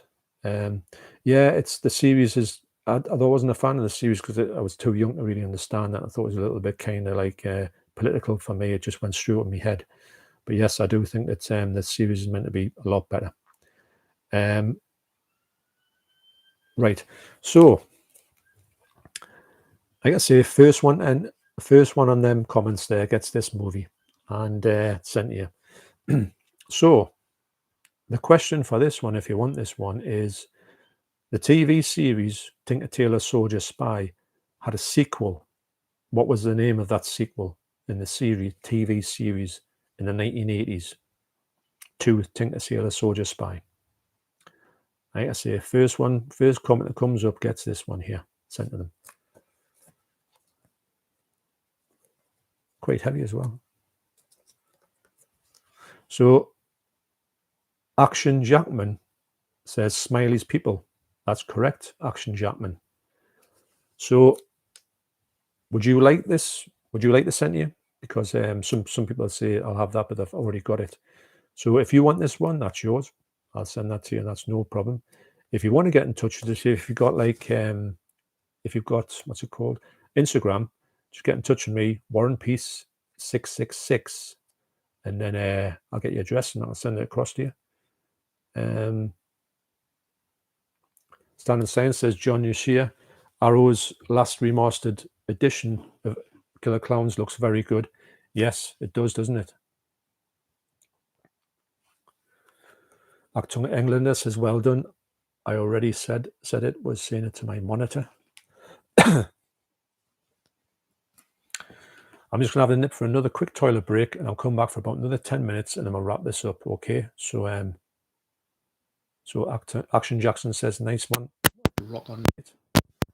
So, back in a moment.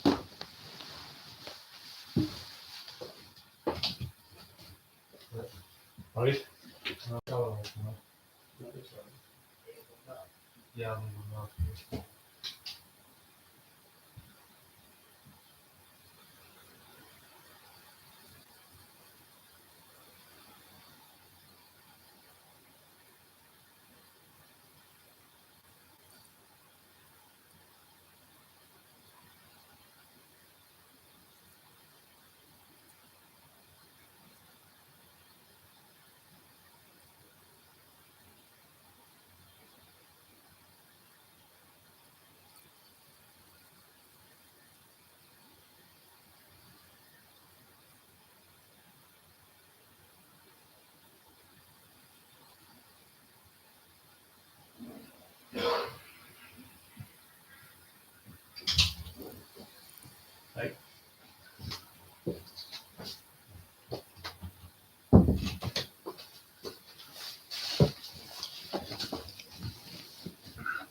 Right. Right. Okay, so I've got another 10 minutes and then we'll wrap this up. So that there's for Action Jackman. Write that down.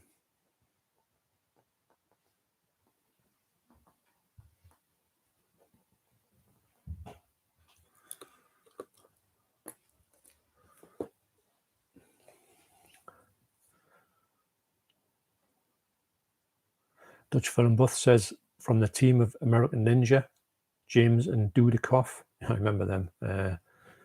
Dudikoff as well. He was on these sort of crazy sort of action movies. Seemed to be in everything at one point in the 80s.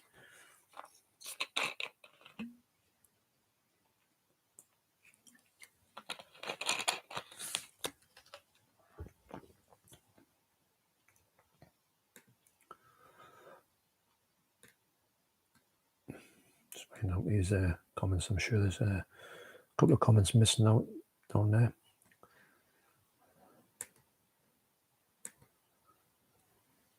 Right.